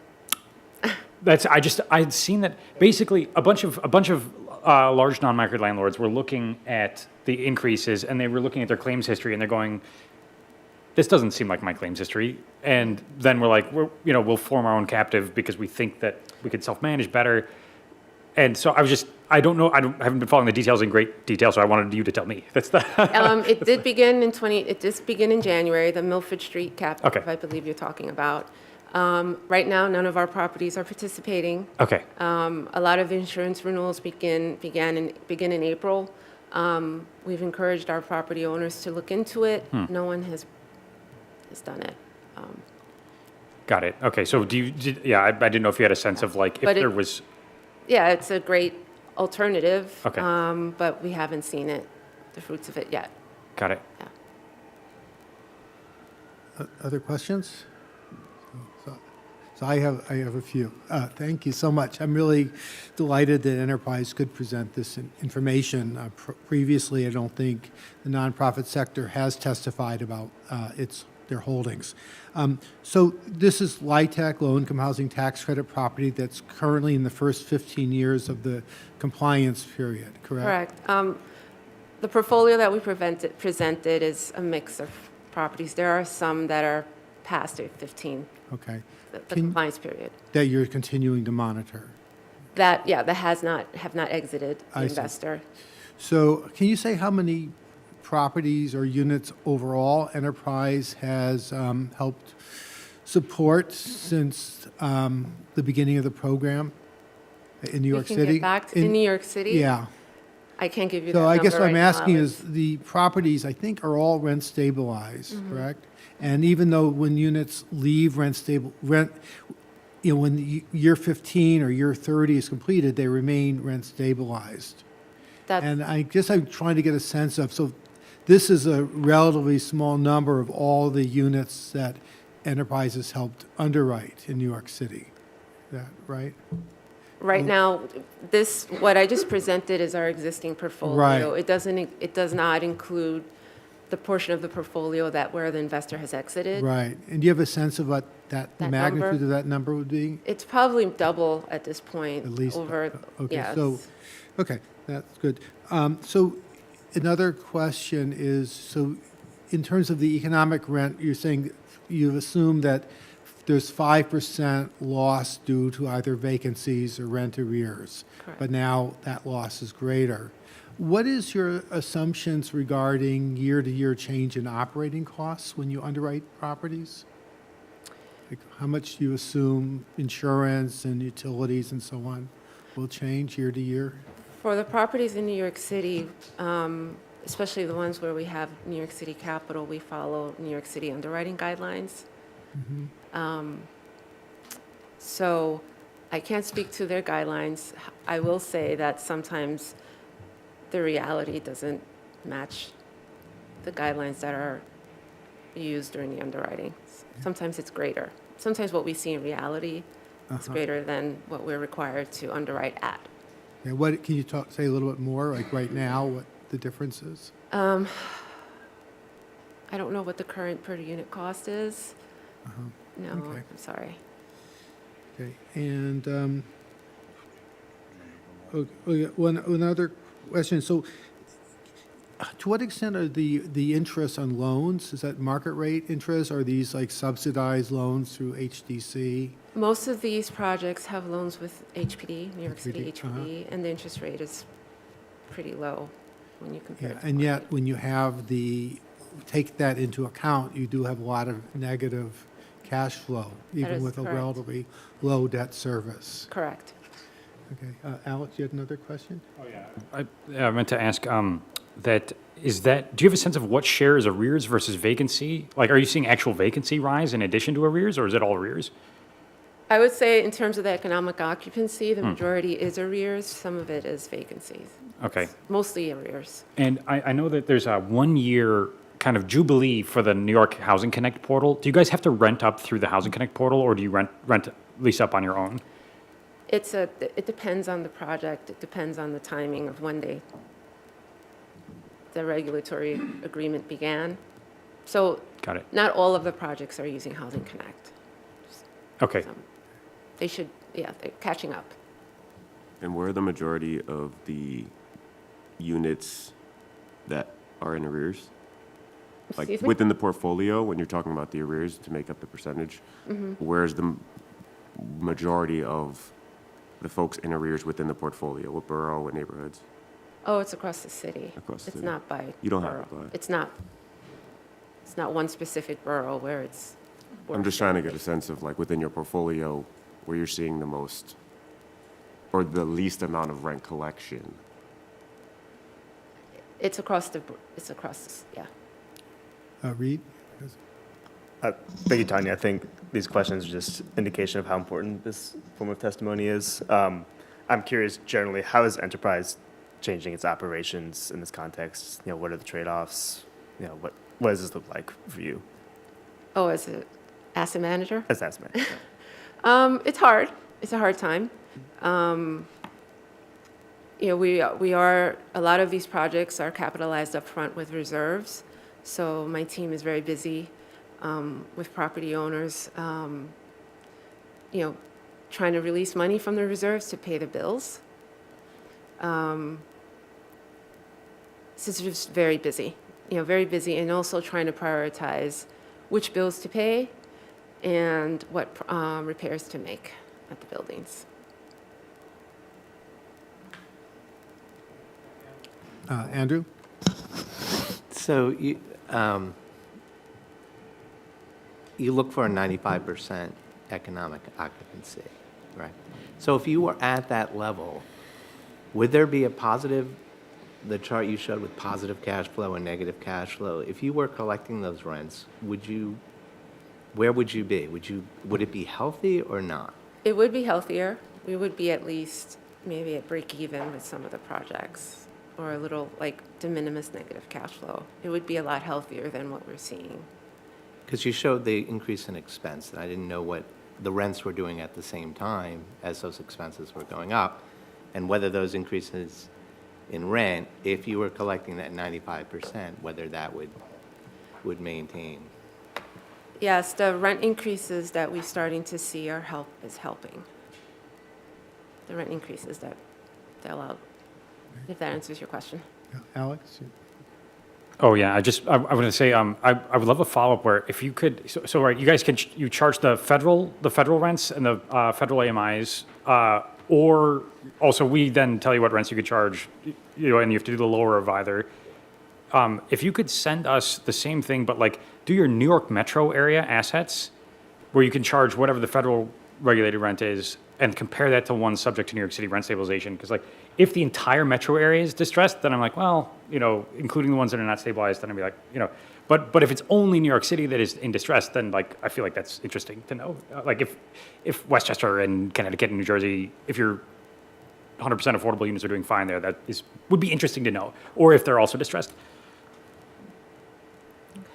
I may we'll follow up with you on the question. Sorry. So if I understand, the question is, in outside New York City, the rent increases might be higher than what they are in New Yeah, York? just in the same labor market area, the ones that are and are not subject to RGB would be like, oh, that would tell me that's like, is it my fault or is this a region-wide problem with income restricted affordable? Okay. I guess I have one other question. Do you have an understanding of why the arrears have continued to be so high since 2020 or COVID? No, I mean, rents were good during in 2020 and 2021 because of the federals, right? But then it just got worse, and it's just a change in tenant behavior that I can't speak to.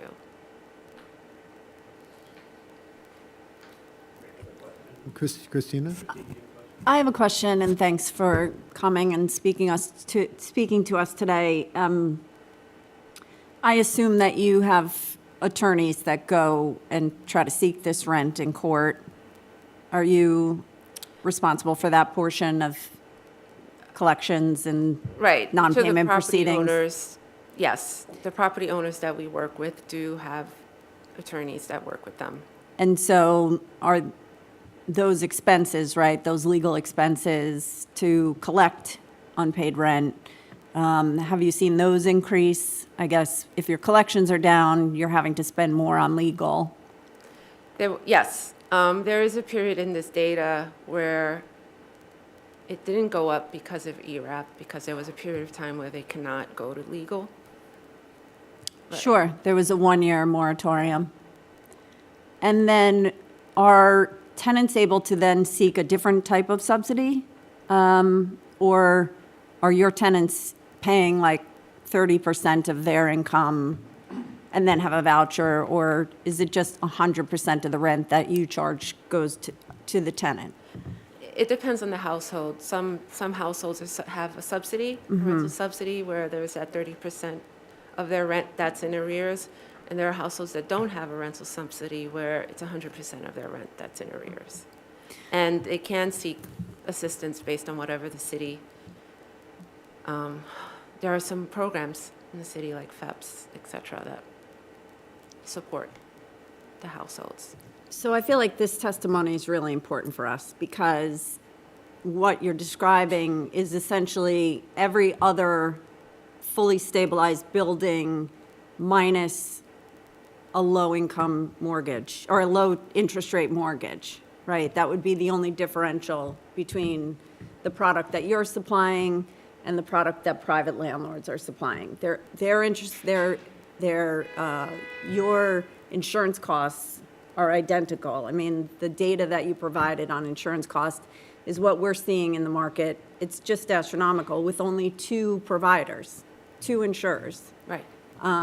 So I would say your data is super compelling to me in as much as like, sure, you might be paying less because your loans are less and they're subsidized, but the expenses are exactly the same. So just an observation.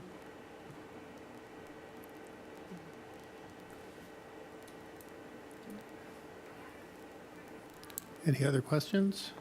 Thank you so much. I really appreciate it. Thank you. I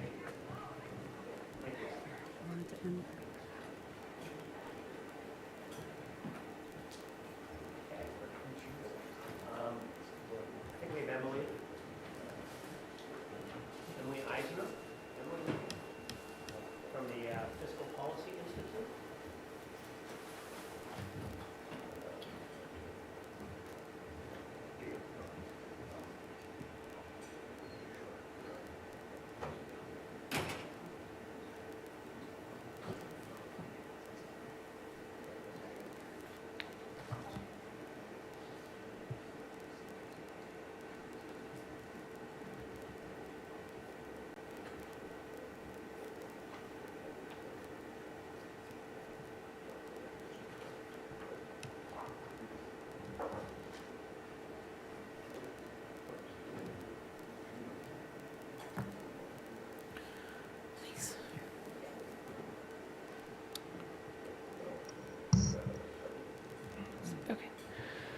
Hi. Do you want a second? Okay, thanks. My name is Emily Eisner. I'm from the Fiscal Policy Institute, which is a think tank in New York State and City working on fiscal policy in the state and city. I'm the chief economist at the Fiscal Policy Institute. Sorry, excuse me. And thanks for having me. And thanks to all the previous presenters. So I'm just going to go through a few things. You all have seen a lot of data and know a lot about this already. So first of all, I just when I was preparing for this, I went back to sort of what the principles of rent stabilization should be. I think the goal of rent stabilization is to maintain a stock of affordable housing in the city and minimize housing displacement. Because I'm an economist, I sometimes have been caught up thinking about that as some sort of dual mandate that you all have to balance. You have to maintain affordability, but also maintain the buildings. I think that that's actually a little bit of a mistake in how to think about it. I think that that you need to be thinking about your position as minimizing rent or minimizing displacement with the constraint that you have to keep the buildings stable. So it's not so much a dual mandate, it's one objective function that has a serious constraint that you need to be thinking about. And I just want to note that one way of thinking about the constraint is NOI is greater than 0 for most buildings, and I should have written most of the time. I think that, and I'll get into this in a minute, COVID and the time since 2020 has been a huge aberration in the economy in many, many dimensions. It's been hard on everyone. And so a lot of the evidence that we're talking about needs to be understood in that context. Okay. A couple other principles that I think are worth noting. First, rent regulation is a tool of price stabilization policy. I think sometimes that gets overlooked when we get into some of the nitty-gritty of these costs and increases. It should be used to combat inflation and housing cost pressures, and we know that housing cost pressures are very high for most people in the city right now, and across the country. In the near term, and I know this isn't all of your jobs, but it's, I think, worth saying that we need, as a city and a state, to establish an entity that controls housing supply more directly and relieves housing pressures in the market. Rent regulation has to be paired with a supply side policy.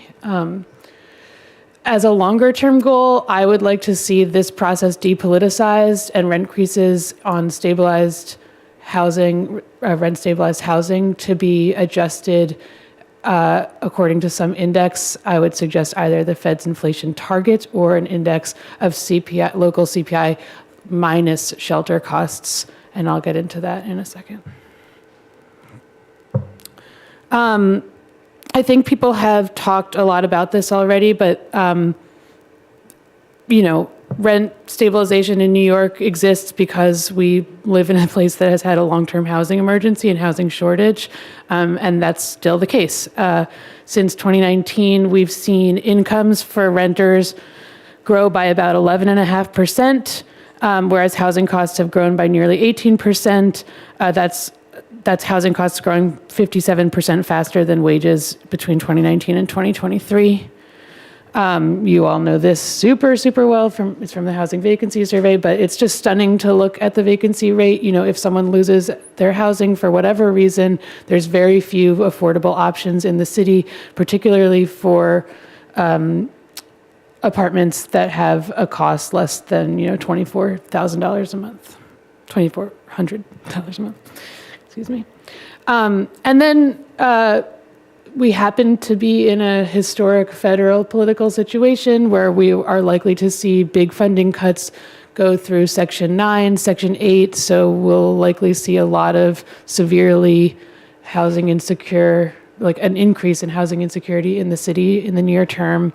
The last Trump administration also cut back LIHTC credits, sort of directly and indirectly by cutting taxes, which, is sort of going to be extended likely.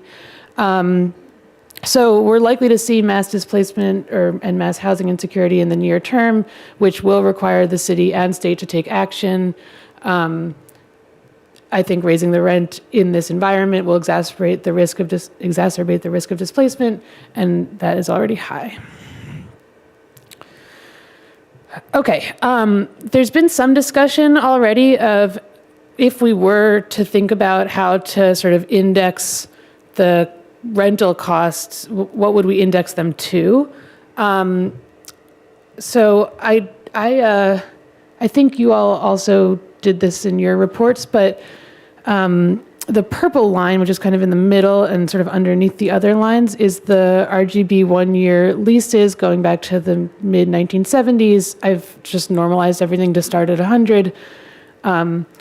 And you can see that it is pretty well tracking with the New York City metro area CPI, which is the yellow line that's sort of beneath it for a little while there. And then the yellow line and the purple line are almost right next to each other.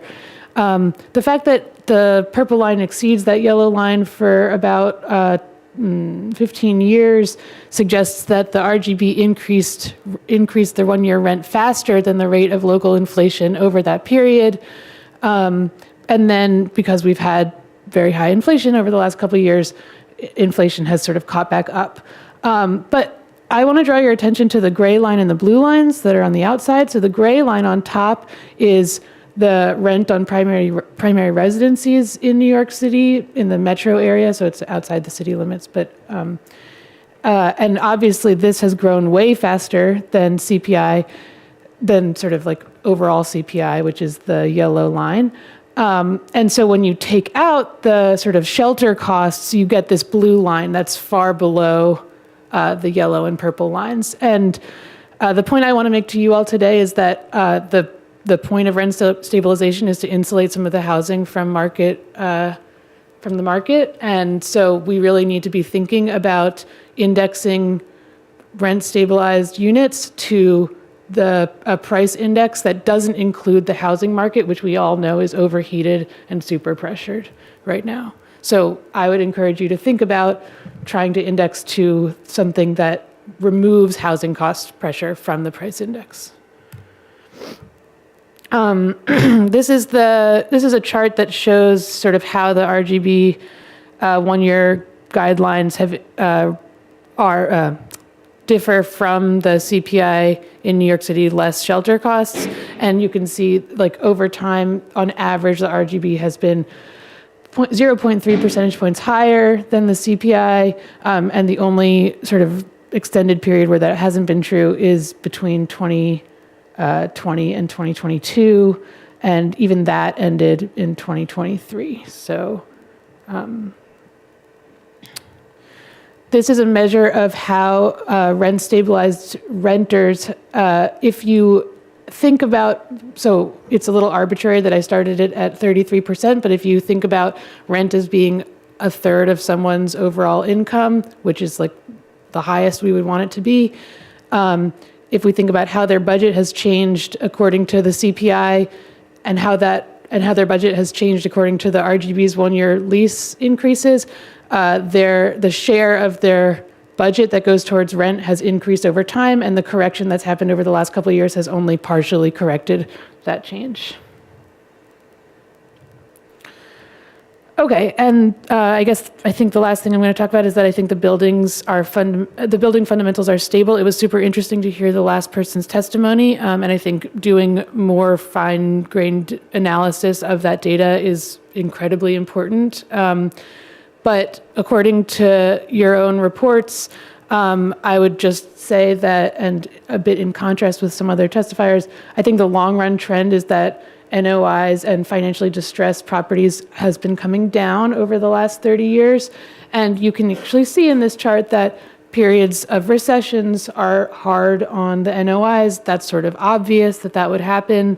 I think we need to take that into consideration when thinking about sort of, what is the long-term viability of these properties. I think there's also concern in this chart that the decrease in financially distressed properties is coming from this compositional change, like there are more newer buildings and some getting deregulated. That's probably to some extent true. But when you look at this chart, you can see pretty clearly that there's a remarkable stability across the pre and the pre-74 and post-73 buildings and across the different like levels of rent stabilization in what their cost to income ratios are. I thought this was a really remarkable chart in just how sort of stable some of these buildings are. And finally, those are averages. When you look at the distribution, and I can't see it here across the different percent of stabilized units, and I also can't see it across the ages, but across space, we see that, it's somewhere between 10 and 15%. Overall in the city, it's less than 10% that are financially distressed, but even within each borough, it's close to 10%, which I would say is a reasonable level. Okay, so to conclude, the current political and economic dynamics indicate a need for strong tenant protections that minimize displacement risk. I can't emphasize that enough. We're in a historic time, and we all know it. Building fundamentals are strong across building types, indicating room for holding rent steady. The short-term need, and this, again, is not really your job, but I think it's important to state, there's a short-term need for the city and state to both increase housing supply alongside rent regulation, and then there's a long-term need for this process to be depoliticized and rent stabilization to be indexed to a cost increase that's stable and predictable. And that's it. Thanks. Great, thank you very much for your testimony. Questions for Emily? No? I just have one. Sure. Your one chart, I'll call it the decile chart, exactly that last one. Because I think this reflects the chart that we have talked about several times. It doesn't reflect, it is the chart. It is, okay. Even better, even better. So when I look at my eyes are bad, I apologize. At the, obviously the 100% ones are the ones that are already in that category of distress in terms of financial. Oh, I want to clarify something Sure. about I didn't make this chart, but 100% is a bit of an odd column to have in this chart. I believe, if I'm reading it correctly, that's just the worst buildings. Yeah. Like those I think are it's just the the 90 maximum. to 100 we decided in back and forth we've had in Okay. this chart. The headers, I think, reflect the high end of the range, right? Because you start with 10%, so that's 0 to 10. Okay. So it's the average in that 0 to 10. Right, right. That's that. average or the right tail? Well, That's a good question. I would have read it as the right tail, but I didn't make You the read it as tape the chart, right so I tail, don't know. that- It's the right. It's the right Right. tail. So that's not the average between 90 and 10. That's just the It's maximum. the maximum in that range, Yeah. exactly. So I think we've talked about this before. Yeah. So does that Less than mean? 99. Does that mean that for the buildings that are in the top 10 percentile or decile, they, citywide, the range of those buildings are from is it 0.99 to 2.07? My eyes are. 2.97 actually, but yeah, I mean, I think Those are the buildings that are in that 100% Where- column. where- The range is where that. costs Got it. exceed. Yes. and that fits with, I mean, the other statistic is that, like, around 9% of the Right. buildings are, have NOIs below 0. So, Right. yeah, 99% have NOIs above, 91% have NOIs above 0. Right. And the same will be for the next decile, which would be the 0.86 to the 0.99.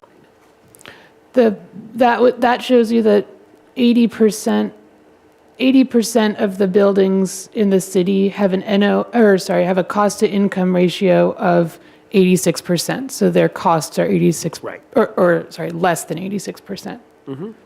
Yeah. Got it. But I brought this table up just to, I don't want to undermine that it's expensive to maintain buildings. I think insurance costs going up is a major issue. I overall am for there being a sort of stable and predictable increase in rents that allows the buildings to stay financially viable. I brought this up because I think that there's a lot of evidence in your own reports that actually overall buildings are doing okay. And they took a hit during the pandemic.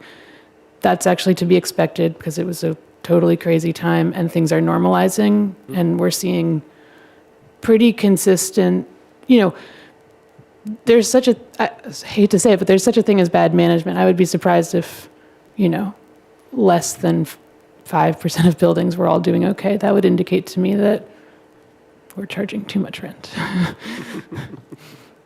Understood. Great, well, thank you. Any other questions? Great. Oh, I'm sorry, Alex. Thanks. Emily, can you explain a little bit more about why you recommend using CPI excluding shelter costs versus just using the CPI? Yeah, sure. I mean, the idea of using CPI at all is a bit interesting. I mean, you all produce a cost index that I decided not to get into. I think that cost index needs some serious work and reevaluation. And according to this chart, you're not following it. Actually, I didn't plot it, but you all are more closely following CPI than the PIOC. But my reason for not following the CPI, I think that the point of rent stabilization is to try to protect some housing units from market forces that are potentially I don't know. I'm acting like it's obvious. Maybe it's not, but we all, I think, can agree that the New York City rent situation is overheated and too high. And so if we use CPI, the all items CPI, that's going to include in the measure the market rate housing. And I think that that's just a mistake because we should insulate the rent stabilized units from the market rate housing that we know is sort of flying off the charts. Thank you. Yeah, I was going to say, thank you so much for your testimony. Today is unexpectedly Alex Day. All my think tank friends are testifying. My favorite reports are coming out today. It's very fun. And I feel like I have a very small quibble on CPI minus rent where I would want it to be, I would mechanically set the shelter component to the Fed target so that imagine if housing was only subject to monetary inflation and not a change in real price of housing. But that otherwise, I feel like I don't know that would make that big a difference. No, right, exactly. But that's fine. It's modest quibble, and but that broadly, I think that it's commendable for representing tenants' view in a kind of with systems level thinking and a quantitative approach. I feel like is commendable, and really appreciate you doing it. Oh, thanks. Yeah, my pleasure. Yeah, no, this is extremely helpful, and we really welcome your perspective. I think it may be the first time that you guys have testified, so that's great. Oh, so thank you for coming. Happy to be here and happy I think, to thank you, Adnan, field for other identifying. questions another time. Okay. Thank you. Thanks. Sort of roughly on schedule. Danielle turns out the lights and I can't read. We're 15 minutes on, but I think we have David Avram. Did I pronounce that right? From Maverick Real Estate Partners? Thank you, David.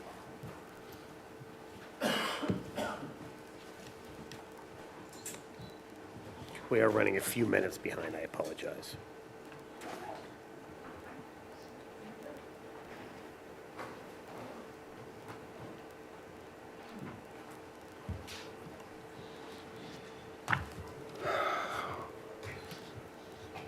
Well, thank you all for having me here. My name is David Aviram. I'm the co-founder and managing partner of Maverick Real Estate Partners.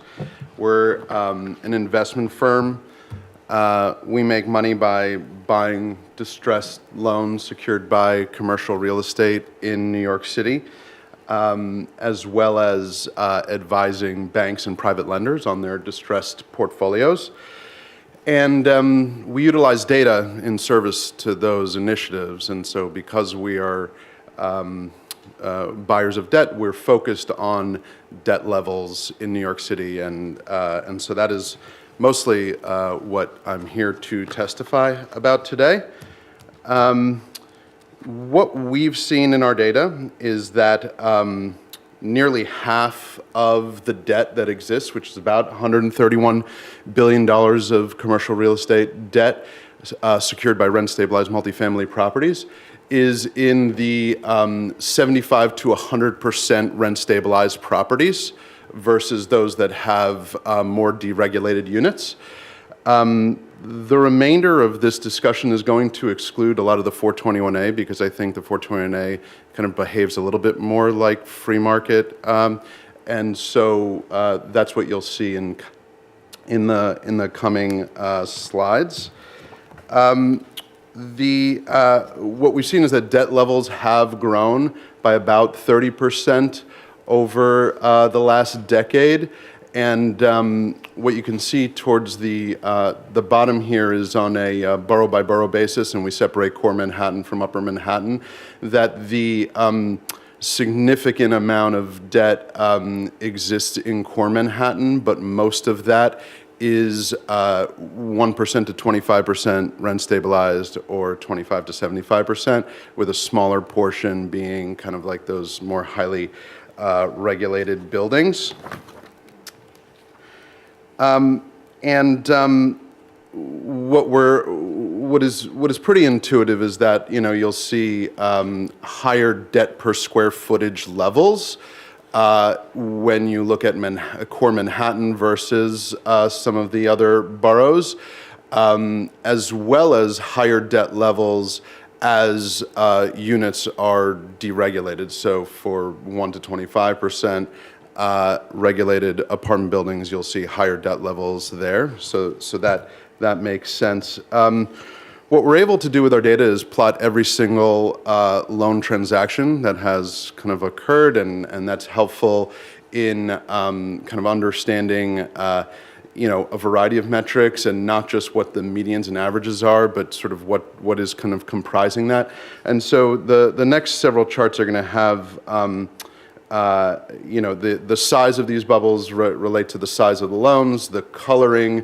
The more green a bubble is, the more rent stabilized that property is, and the more blue it is, the more deregulated it is. And what you'll see is that the amount of debt has, on a dollar per square foot basis, has dropped slightly, but what you'll see is like a relative thinning out of the amount of debt that's available in the market. And that is most noticeable or very noticeable in upper Manhattan, where you see kind of like very healthy levels of debt transaction activity going back to 2015, 2016. And as you come towards kind of like 23, 24, the availability of debt and the amount of transactions on the debt markets kind of shrivels up. And so that lack of liquidity is pretty meaningful in terms of you know, borrowers being able to get out of kind of troubled situations and that sort of thing. What we're also seeing is in Brooklyn, you're actually seeing the dollar per square foot on the debt levels increase towards 23, 24, which is interesting. But the reason for that is you'll see that there's these bulging green pockets in 2020, 2021, 2022 that are mostly like 100% rent stabilized buildings that are getting financed at low debt levels. And what we're seeing is that availability of debt on highly regulated buildings within Brooklyn are just not, there's just not that availability anymore. And the deals that are getting done in the debt markets are more for the lower percentage of rent stabilized apartments. And in the Bronx, what's really happening is that dollar per square foot debt levels are falling off a cliff, and I'm sure you've heard testimony about more problems in the Bronx and upper Manhattan than elsewhere in the market. And that's evidenced here by not just the dollar per square footage dropping on debt availability, but also the availability of debt itself. It's really thinning out, and that ultimately is problematic for the banking sector as well as the owners of properties in those areas. I'm just going to move ahead a couple of slides to look at property sales. And what you're seeing here is that property sales volumes are declining very significantly. So the lack of debt availability is also coupled with the lack of the ability for owners of properties to actually sell their buildings. And again, I'm rushing through a lot of this data, and I've provided it to you. Point is, like, you can, spend your own time kind of digging through, and I want to kind of highlight points that I think are worth making. As we look at those property sales on a kind of borough by borough basis, you'll see some shifts occurring in 2019 with the passage of HSTPA. In core Manhattan, you'll see kind of like a blip down, but then some stability. But as you look at Upper Manhattan, for example, that decline in terms of dollar per square foot pricing on actual sales of properties just continues to drop and drop. Same goes for the Bronx. You just see that trend continue to decline in terms of pricing. And a lot of this can be kind of summarized in some of these charts, which couple the sales price per square foot, which is the purple line, with the debt per square foot that is that exists in the market. And what you'll see is that, debt per square foot, as we've shown, kind of like slightly increases kind of over time on average, in terms of not what is originated, but what is actually exists on the books overall. But when you compare that to the dollar per square foot pricing, we're starting to see a pinching of the equity value in these properties. And so as prices decline and get closer to those debt levels, what that effectively means is that there's no more equity in these properties, and that's what's leading to some of the increased violation counts and abandonment, is because there's a perception from some owners that it's not worth putting good money after bad if they can't if their properties aren't worth above their debt levels. And you see this kind of occur most acutely in the Bronx and in Upper Manhattan, but also Brooklyn and Queens are pretty ugly. And then core Manhattan, does okay in large part because a lot of the rent-stabilized units, a lot of the buildings have lower percentages of rent-stabilized apartments. We also look at who's lending, and so this chart kind of shows all of the major lenders to rent-stabilized multifamily, and the top five are New York Community Bank, now Flagstar. You have J.P. Morgan Chase in at number 2. Santander Bank has always been a big player, but they acquired a very large portfolio from the failed Signature Bank.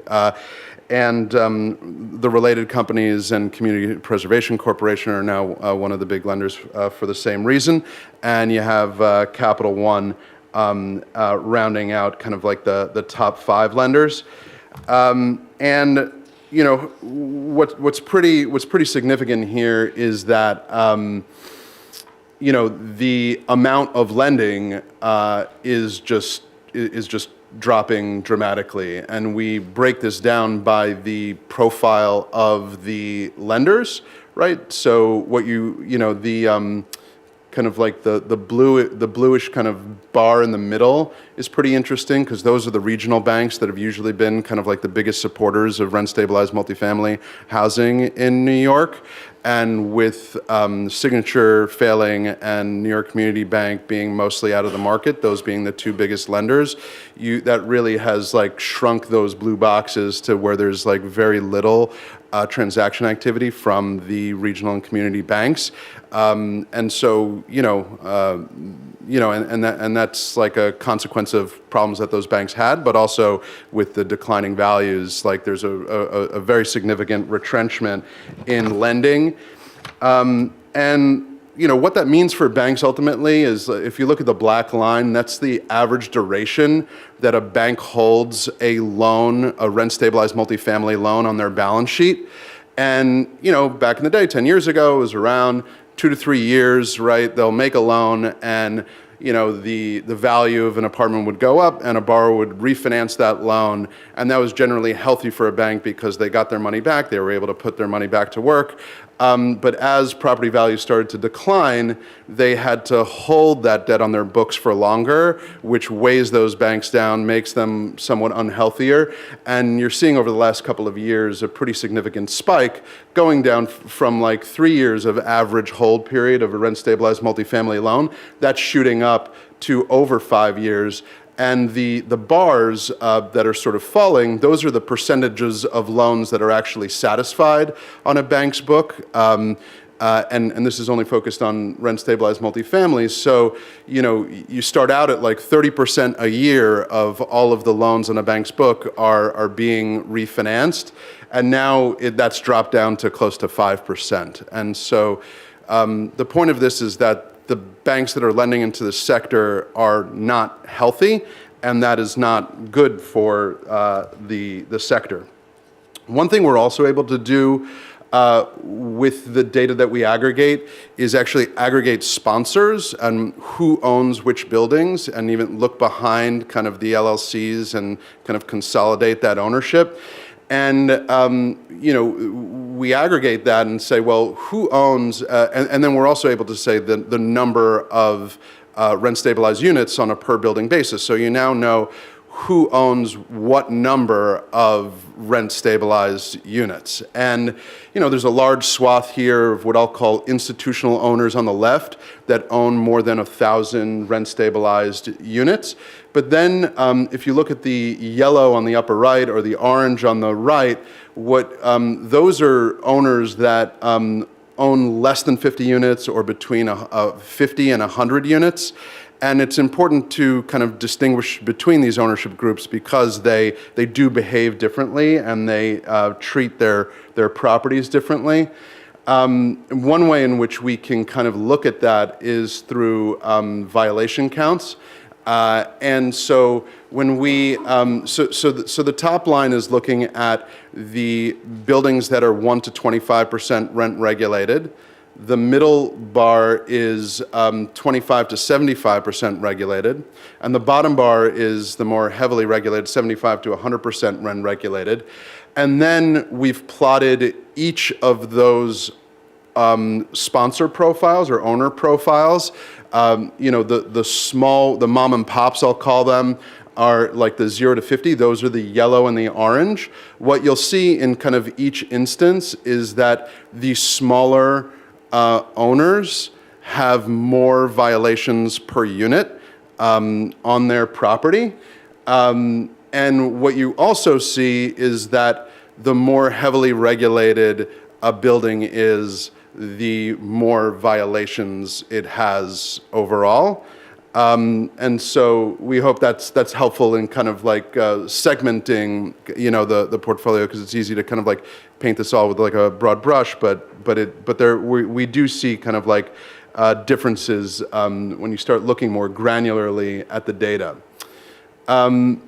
All of this is information that we pull from public records.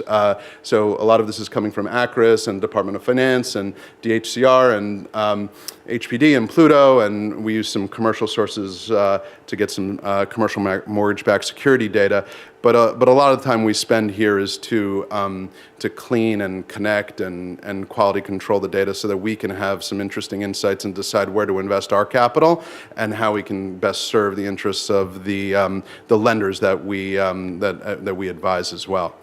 So I'll stop there and open it up for questions. Well, thank you very much. This was a lot, and so we're all trying to absorb. But any questions? It's a lot to absorb.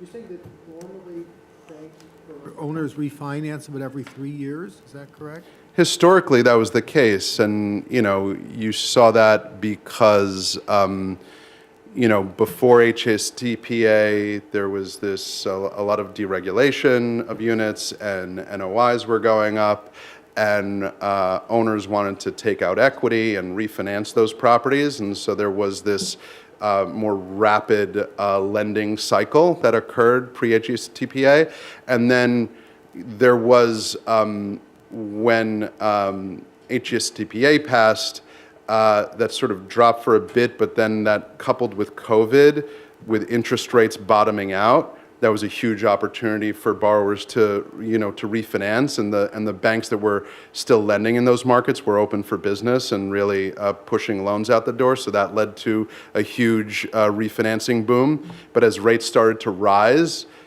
like everything dried up. Yeah.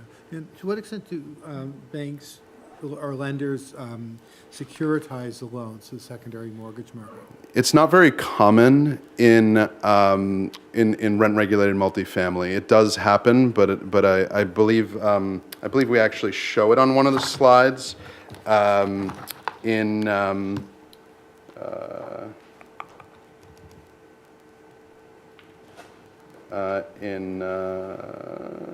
this slide. Nope, sorry. I don't need to see it. This Just- slide. oh, There's a CMBS slice, I see. which is in green, and it's quite small. Okay. And so this is like, this is primarily loans held on balance sheet. I'd say like 95% of the loans are held on bank and private lender balance sheets. Thank you.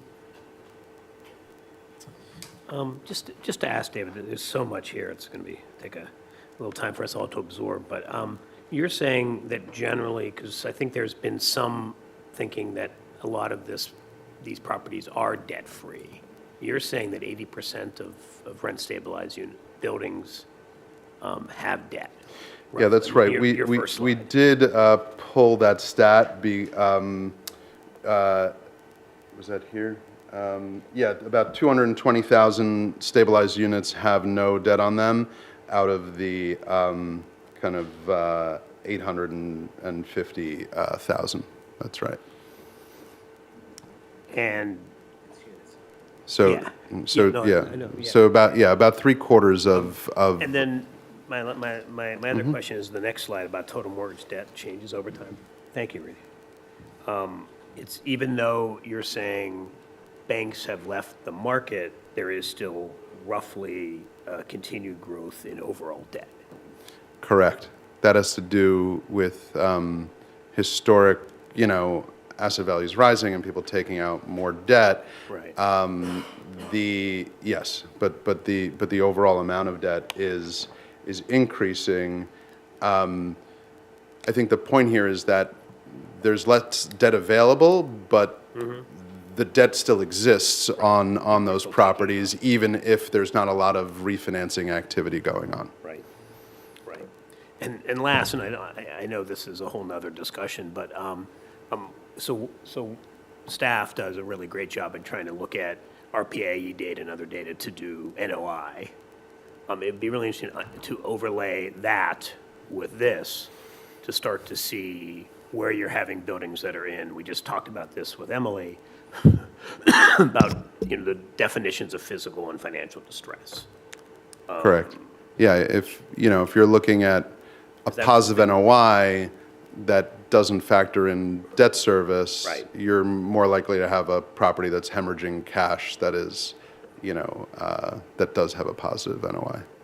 But so when you look at the overall, is there a way for you to start to look at, I don't know, on a building basis, but at least on a global basis, NOI versus debt?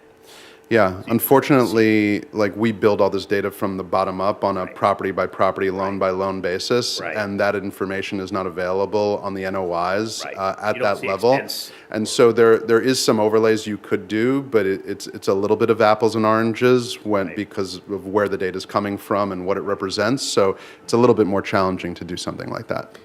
If you could, as a follow-up, if you could identify what it would take in terms of the data you would need to do that, and let us, that might be something, it's not likely to happen during this cycle of our process, but Yeah. maybe going forward. Something. Yeah, I mean, the RPIE data is like on a individual building basis. Right. That's That's the simplest answer, right? That if you had that, Right. then you could do what you're saying. I don't know how else you would do that. Got it. Thank you. There's some information available from loans that are securitized into commercial mortgage-backed securities, that small percentage. From that sampling, there is detailed income and expense data as well as debt data, and so you can infer certain things from those buildings where that data is more publicly available, but that does only exist for a small portion of the pie. Got it. Great, thank you. Other? Al? You? Thanks. Yeah, I wanted to say that I bother my tenant friends with saying that like it is our business to worry about the pre-debt service NOI of buildings, the economic fundamentals, and that how debt and equity divvy up that NOI is a business decision, but that we are concerned with the economic fundamentals. Now that still means that debt distress caused by collapsing NOI is our business. Debt distress, if the underlying asset is healthy and it was just a poorly underwritten or an aggressively underwritten building, then that's more of a business decision. But I was with those caveats, I wanted to say that I was really shocked by one would expect a collapse in 2019, 2020, but it's like the collapse seems to be in 2023 with the regional banking and rates and the regional banking kind of collapse. Nationally, you saw regional banks in distress and under pressure from bank examiners on their real estate exposure. And so I was curious, like, how much are you, like, just vibes-wise, are people mostly talking about rates, or are people talking about, like, ooh, bank examiners don't want us in regional CMBS anymore? It is interesting, and there was definitely a lag in banking behavior relative to HSTPA. Part of it was, their own survival and trying to kind of protect themselves. And, we saw what happened to Signature Bank. Ultimately, they went under as a result of this, but they were looking to extend and refinance in order to push out the ultimate maturities of their loans as far as possible during that time frame, so that any sort of like shorter term volatility or issues wouldn't necessarily lead to a default on their loan. So some of it was kind of protectionary and not necessarily like the best long-term judgment, but kind of solving for shorter term problems. And so that's how I view that. And then as far as your comment as it relates, some borrowers are conservative, some borrowers are aggressive in terms of like taking out more debt. I think the only thing to note there is that, what this ultimately leads to, whether or not it was their fault or not, it leads to them not investing in properties, and the foreclosure process in New York, which takes 2 to 4 years to get through, ultimately leads to further deterioration during that process, and that can be quite taxing on the properties. One other question. Do you have data on debt service expenses that property owners pay per unit? So debt service, yeah. So what we don't have are the actual interest rates for every single loan that was issued. Given the date of origination of the loans, there's some inferences that can be made of like a reasonable range as to where those loans would have been issued. And then if you calculate the amortization component as well as the interest component, and then divide that by the number of units in a building, you can get to like a per unit kind of interest cost pretty accurately. Yeah, I would say. Because that's really interesting, is we have now, operating costs. We don't have debt service at all. So that's like a missing piece of the puzzle. So I think if we could, maybe not this year, but in the future, be able to have estimates of that combined with operating costs, you get a sense of cash flow as opposed to just net operating income. Yeah. Right.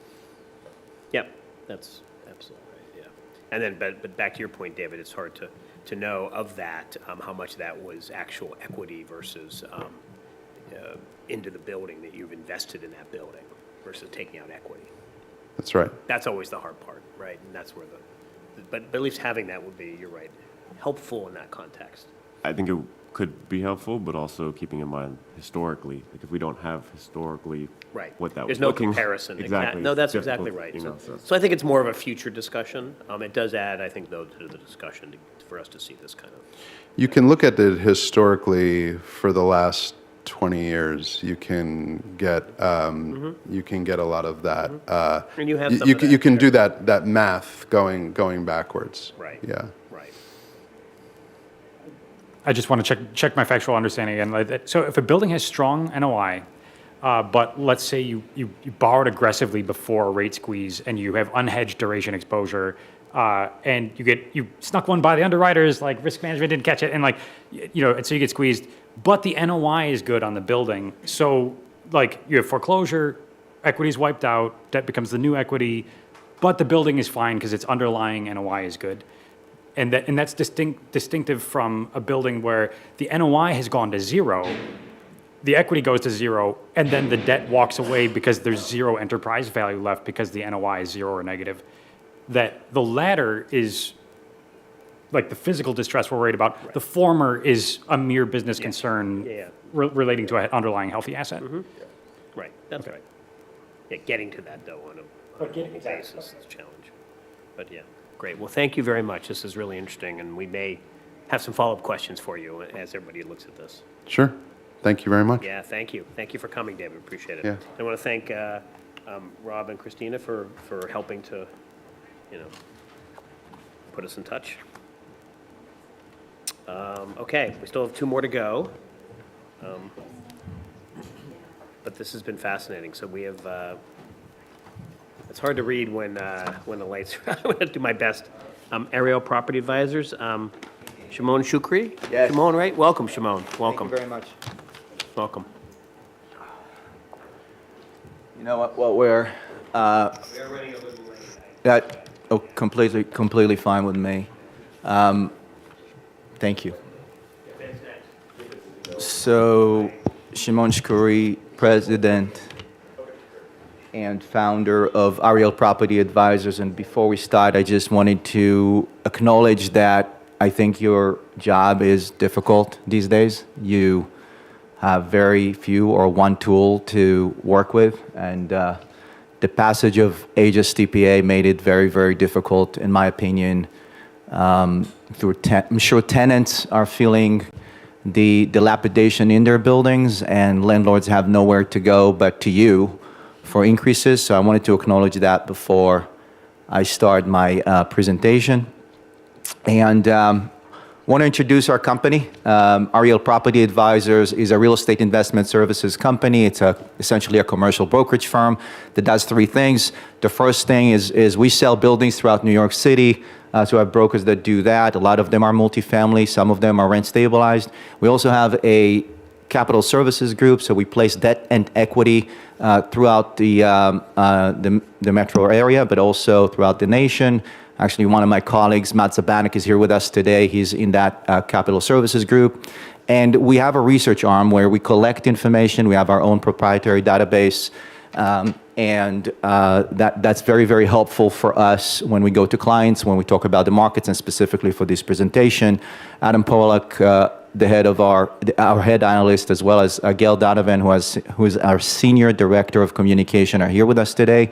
And both of them were the thought leaders behind this presentation.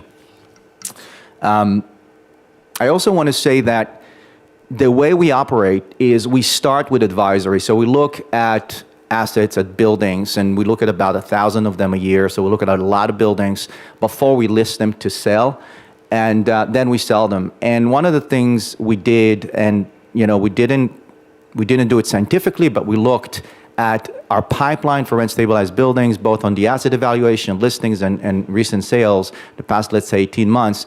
And it was interesting for me to see that about 20% of them were what we call distressed.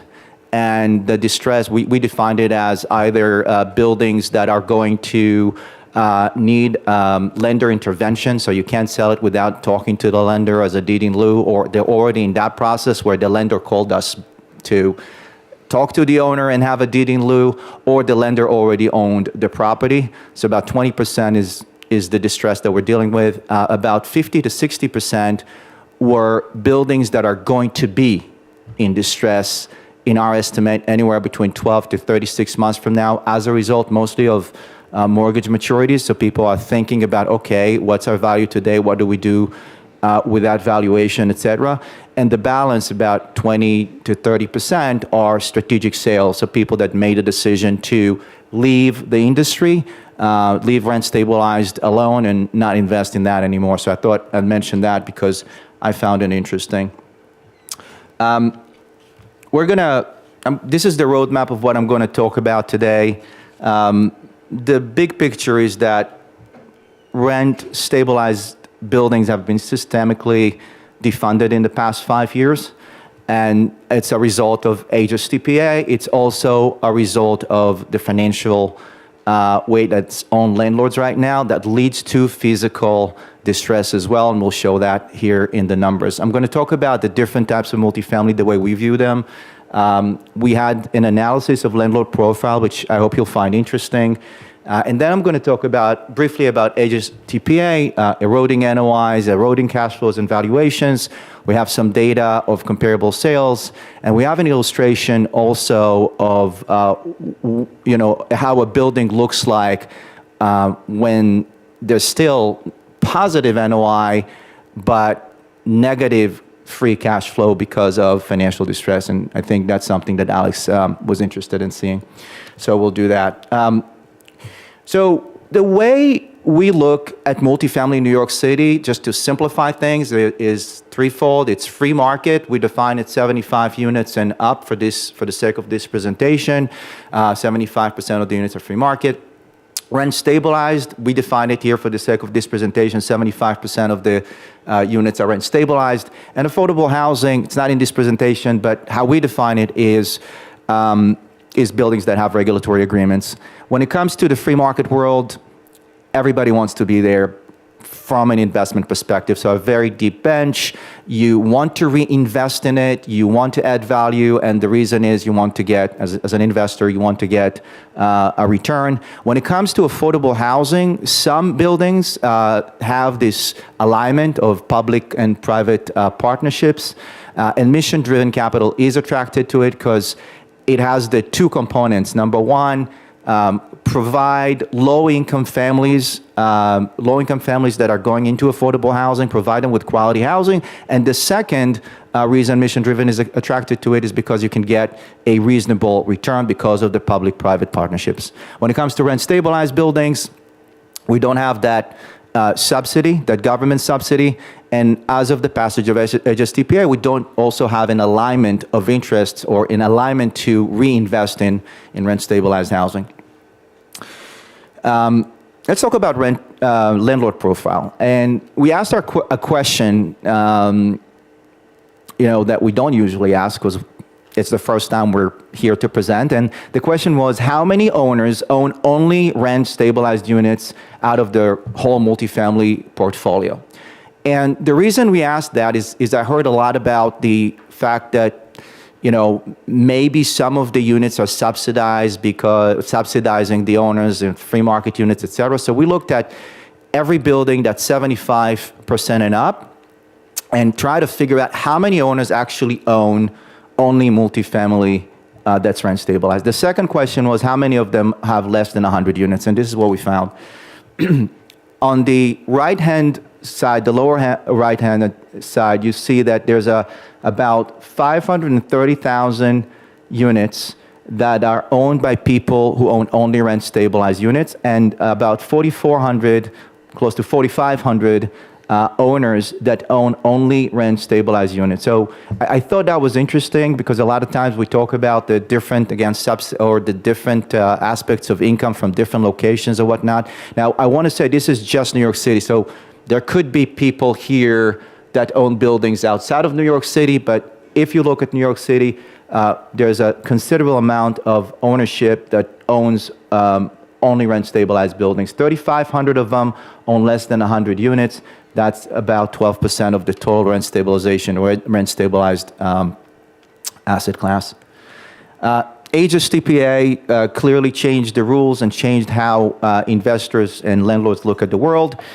Before that, you could get a unit that became vacant to increase in value all the way up to free market. You can't do that today. The result is many units are being kept vacant. If they're not being kept vacant, there's a minimal to no renovation to rent out these units.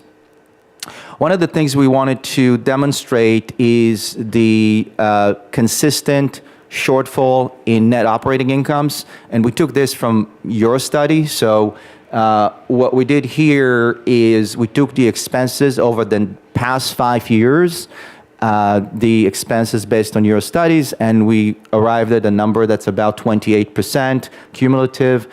We took your 1-year RGB growth, rent guideline growth in the past 5 years as well. We got to about 10.5%. And the delta here is 17%. So there's definitely a consistent shortfall when we're looking at rent stabilized units when it comes to expense versus income. And we're seeing that in the numbers for multifamily buildings. So it's not it's important to acknowledge that. Interest rates have grown drastically. These are the, the 5-year treasuries. You see that between 2022 and to date, rates have doubled. And if you look at mortgage rates for multifamily buildings, they're around they were 3.5. They're about 6 to 7, depending on the day. So we really saw a growth in that. And it's not just the expense, which is definitely an issue. It's also the fact that if you want to go and refinance today, in many cases, the mortgage the mortgage value is higher than the asset value, which leads to further distress and non-payment of bills and so on. And we'll see that too. One of the things we wanted to show is violations. So we took the blue line here represents free market buildings and violations per unit over the past 8 years or so, so 2016 to 2024. What you see from that chart or from that line is that it's pretty consistent. So free market buildings have less than half or 0.4% per unit violations. We did the same thing for rent stabilized multifamily buildings. That's the red line. And what you see and there's a difference between the two of them, but the difference is consistent. So you see between 0.25 to 0.3 up until 2022.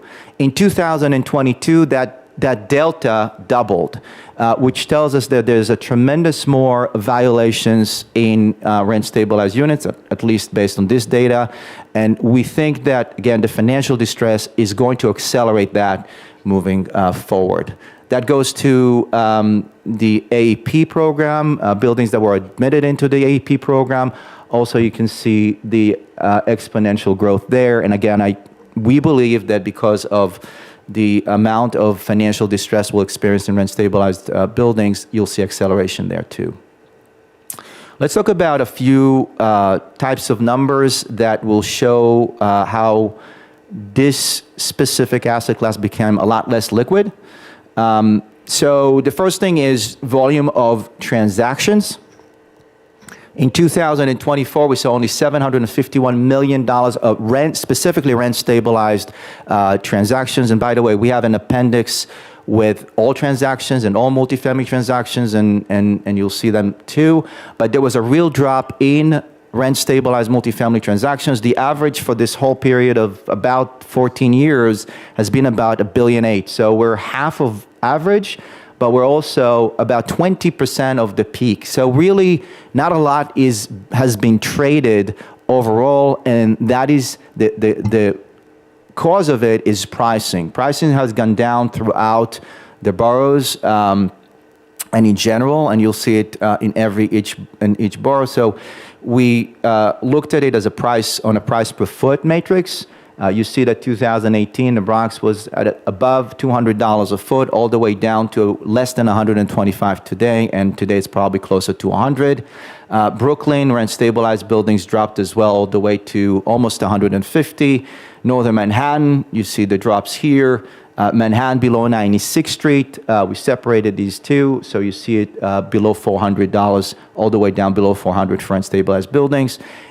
Queens dropped as well. And so really dropped in values across the board for rent-stabilized buildings. What we did next is we wanted to look at a sample of rent-stabilized buildings that traded in the past 24 months or so. And we took buildings that traded now, like in the past few years, and buildings that traded in the past 10. So not 100 years ago, but between 2012 to 2019. So the discount levels that you see here correspond to that. So for example, on 390 Wadsworth, you see a minus 52% compared to what it traded again before 2019. And we have a sample here that is pretty extensive, and you can see that too. And one of the things we wanted to do is to illustrate how a distressed property, financial distressed property looks like and what it does to the physical distress as well. We can't show you specific properties because of client confidentiality, so we took a few properties together, combined them to one portfolio. They all had more or less the same features and the same numbers. We rounded them up, and we'll show you how it looks like. So this illustration shows you a building that, or a portfolio of buildings that had $2.85 million in 2017 and grew a little bit by 2025.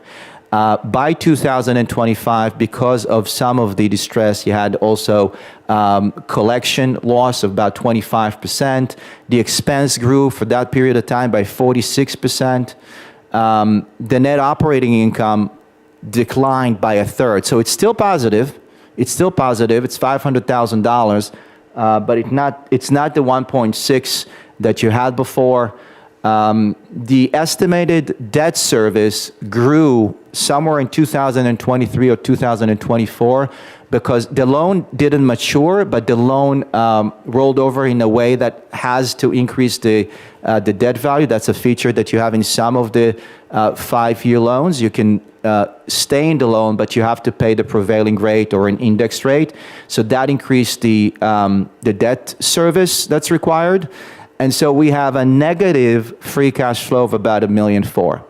Over the years, this property also had about $1 million of deferred maintenance or major capital improvements for the property. $1.75 million that's specified for units that weren't renovated, back taxes and water and sewer. So about $5 million of deferred maintenance because of that financial constraint. So we wanted to show that as an example. One could argue that the deferred unit maintenance is never going to be paid or invested in because the units are, currently occupied. But that's part of the problem. So you could argue that. So at least 3.25 is needed in order to bring this building to operate appropriately. Financial shifts, the speaker before me spoke a lot about debt. What I thought was interesting for you to know and what we're seeing in the market is the following. 2017-18, we had about 3 lenders that accounted for about 45% of all rent-stabilized loans. 2 of them are gone. So New York Community Bank is not lending anymore. Signature is not there anymore. So there's a lot less regional bank lending. We're counting a lot more on agency lending. There are lenders out there, but that liquidity, or a lot of that liquidity, is out of the market. And that brings me to the conclusion that is, again, Aegis TPA is where we see the major misalignment in maintaining the assets, rent-stabilized buildings. We see that the liquidity has significantly diminished. Lenders pulled back, but also equity pulled back. There were pre-Aegis TPA, as you probably know, there were a lot of larger companies investing in rent-stabilized buildings because they wanted to add value and get a return. That's clearly not the case anymore. The investors today are very smaller private investors, and they're looking at things very, very long term. Rising interest rates have accelerated the physical decline in these assets. And I'll open it up to questions.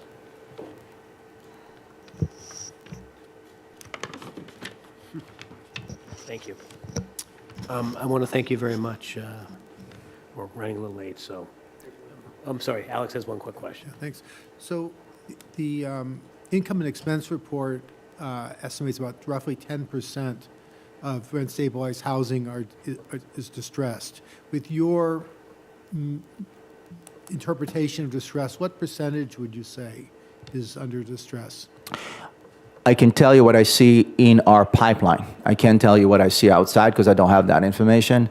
From what I see in our pipeline, it's about 20%. It's about 20%. And what I see in our pipeline is that the future also holds some distress, financial distress. And when you say pipeline, these are properties you're looking to? Properties that we're evaluating for clients and properties that were marketing or sold recently. Okay, thank you. Great. I want to thank you very much because this is really interesting. And again, kind of the first time we've seen this kind of data, so very, very helpful. And I want to thank Christine and Rob for kind of pointing you out to us. So thank you. Thank you. Thank you. Thank you, guys. Really, and we may have some follow-up once we, Yeah, but and we'll reach out to you again for that. Thank you. We have another speaker, and then I'm going to ask the board's forbearance to, if they can stay a few minutes after the meeting. Great. And we're going to actually not close the meeting. We're going to take a little break after Ben. Okay. And continue the meeting. So we have Ben Teresa, Professor Teresa, from Virginia Commonwealth University, to testify.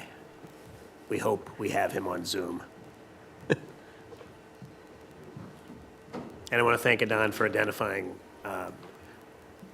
Professor Teresa to us. I actually read a couple of his articles, very interesting work he does. Kind of Matthew Dresmond-like, right? The eviction, he does like. Yes, yes. And the national stats were really interesting. I'd never seen. He'll probably go through some of this. I actually cheated and looked at his work. But the national stats on eviction rates were really, or filing rates, I think it was filings. New York State has much higher rates than almost any other state in the country. It was sort of Nobody's in the meeting. been higher than like Texas and Florida. Ben, can you hear us? Thought. Yes, I can hear you. Okay, do you want to share your screen if you have a presentation? I'm just going to be talking, so I don't okay. have slides to share right now. Okay. I'm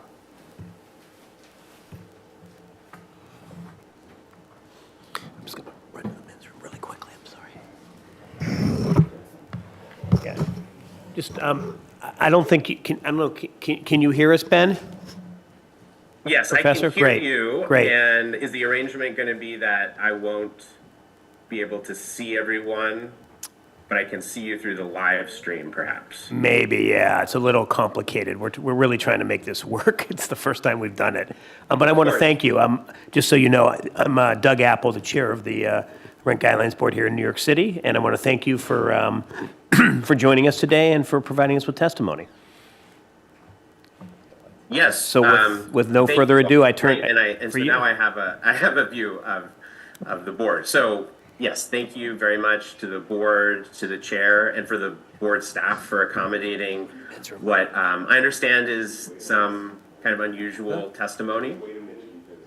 Yeah, could you give us 30 seconds? We've had a long hearing. We all just need to do a quick run to a pit stop. So give us 30 Of course. seconds. Thank you. Of course.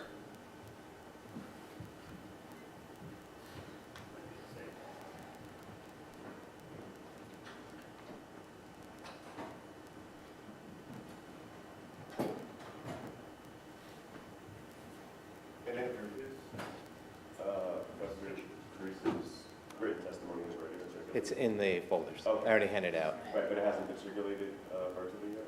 Not virtually, I got it this morning. That's fine. Yeah. Just double check.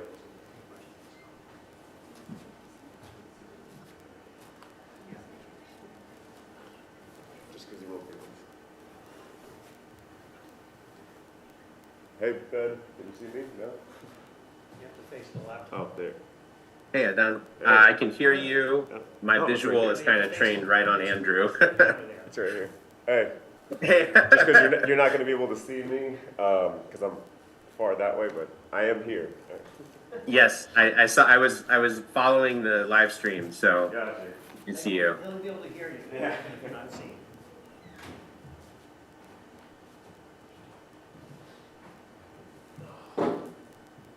Thank you for, and Brian and whoever else worked on getting this to happen virtually. I appreciate it. Glad we could do it.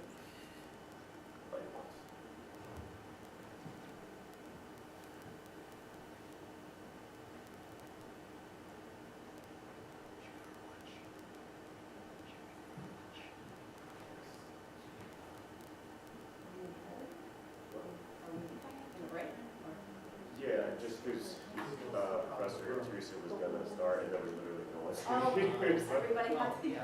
everybody drank too much water. Yeah.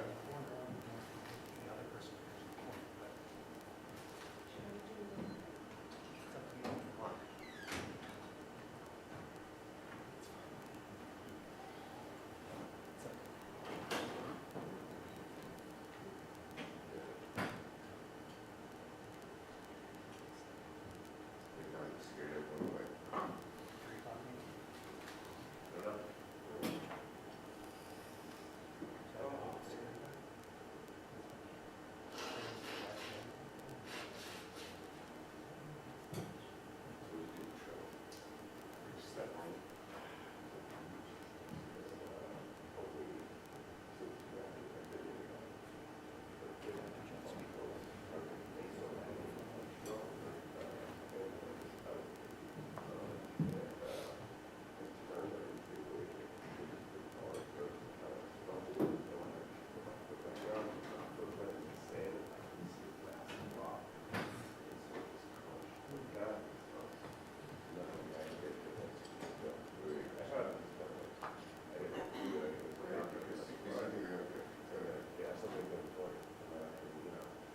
Very quickly.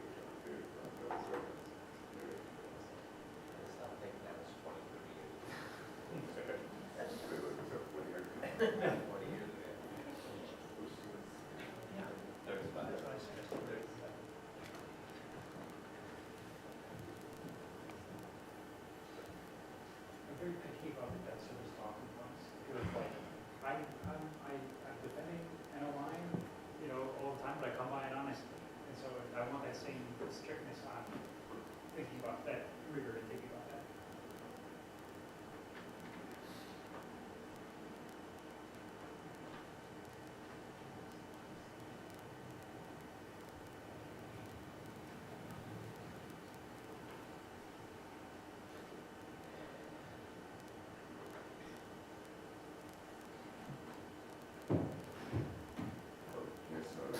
I know that. You know what, More angles. So sorry. Yeah, it's got good.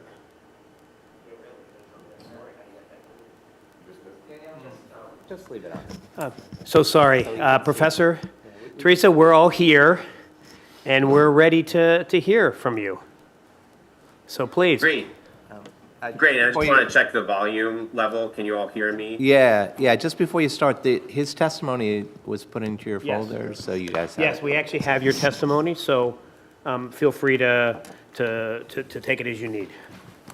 Okay, then I'll just go ahead and get started. And many thanks again to the board, to the chair and board staff for accommodating what I gather is probably a little unorthodox testimony here. So let me just introduce myself. So I'm a professor in urban and regional studies and planning in the School of Government and Public Affairs at Virginia Commonwealth University, which is located in Richmond, Virginia. I'm also the co-founder and director of the Richmond, Virginia Eviction Lab, which is a research group that focuses on research that addresses housing instability.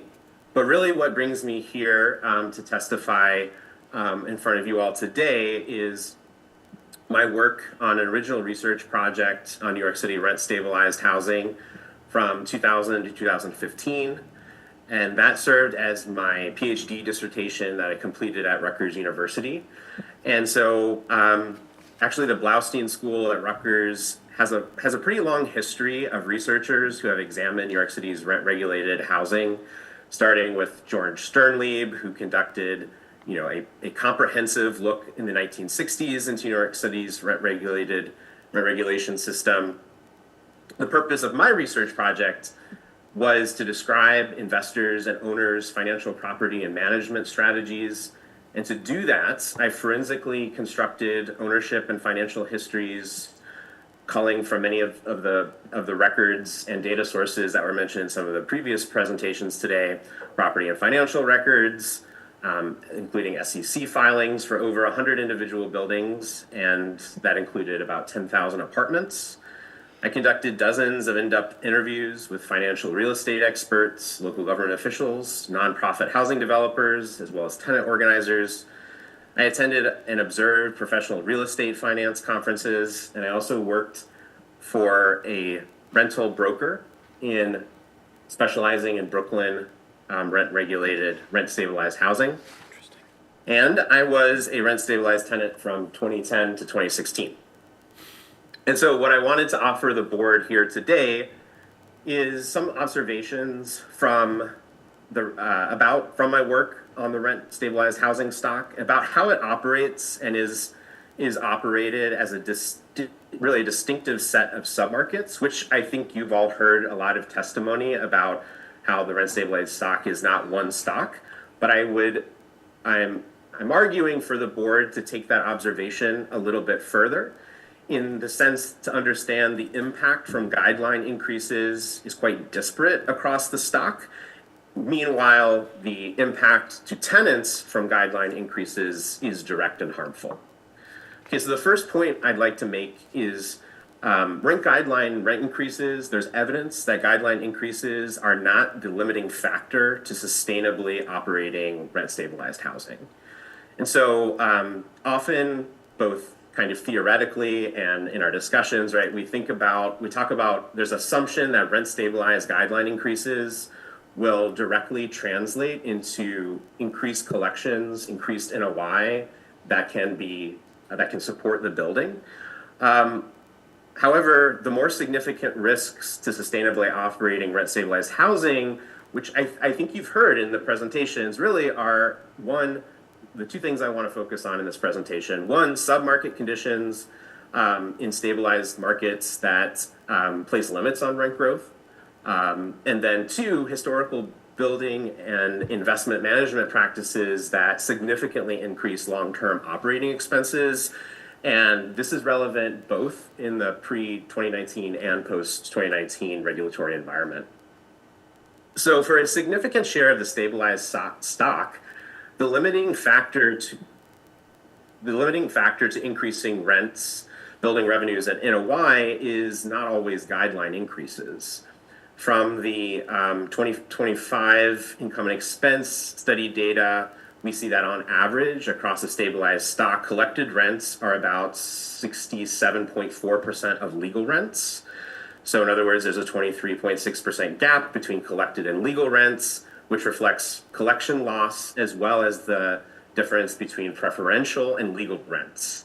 Also, this size of the gap varies significantly by submarket and also over time. And so there's a geography to this gap between collected and stabilized rents or legal rents.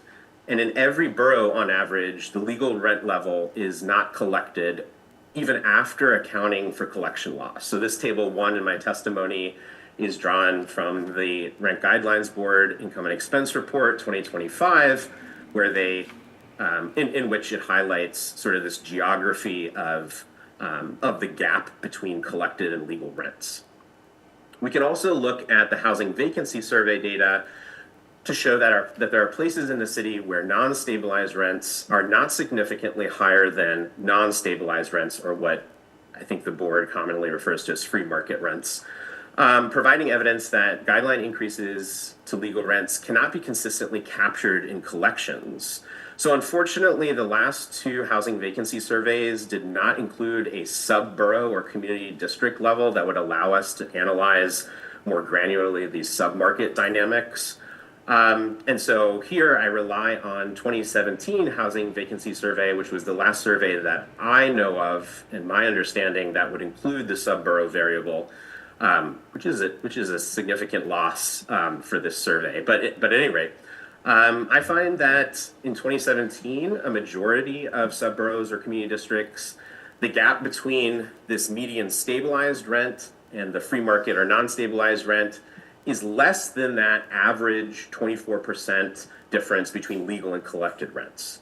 In other words, while theoretically there's room to increase rents on average to their legal limits in most neighborhoods compared to current rent collections, the market, the free market or the non-stabilized market cannot bear those legal rents, and hence the lower preferential rents.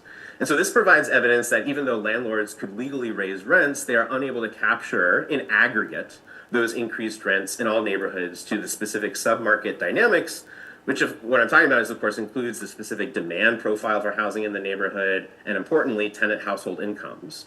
So table 2 in the testimony here lists 25 subboroughs that have significant shares of their rental housing stabilized, and where this headroom to increase collected rents is actually lower than what the top legal rent would be.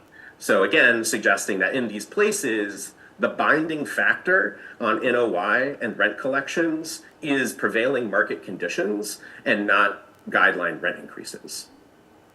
Also, for example, just to highlight one example quickly, if you look at the Kingsbridge subborough area, you would see that there might be a 10% gap to increase stabilized rents compared to free market or non-stabilized rents.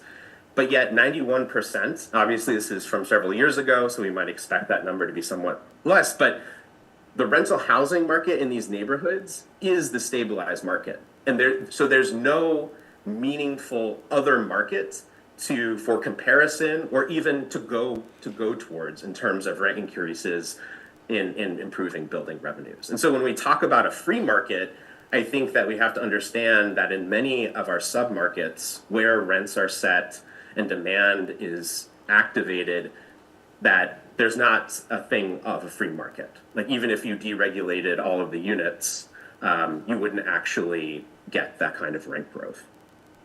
And so, again, the limiting factor for NOI growth is not the guideline increases. And historically, this physical and financial distress in buildings has not been due to limited rent growth from rent regulation.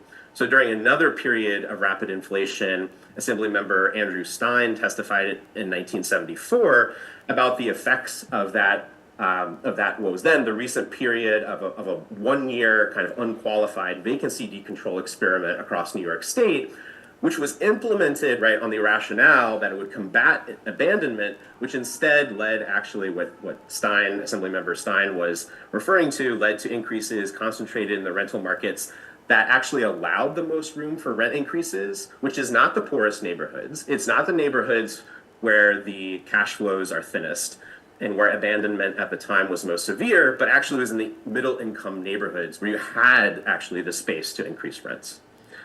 And so I think there's a real opportunity for the board to, think about a sensitivity analysis about how guideline increases, right? And this has been a theme, I think, throughout a lot of the testimony, how guideline increases affect different parts of the stock, like where those can really be realized and where they can't in aggregate, and where they might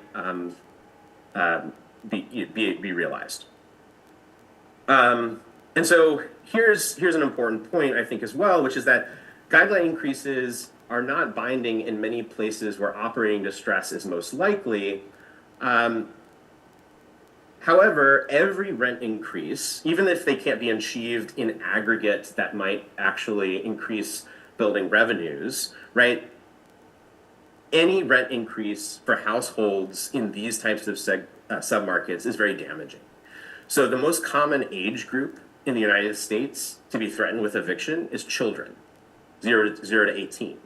And so eviction increases mortality, even for those tenants who receive an eviction filing, but are not eventually displaced. There's also a higher mortality rate just for being rent burdened, whether or not you're evicted.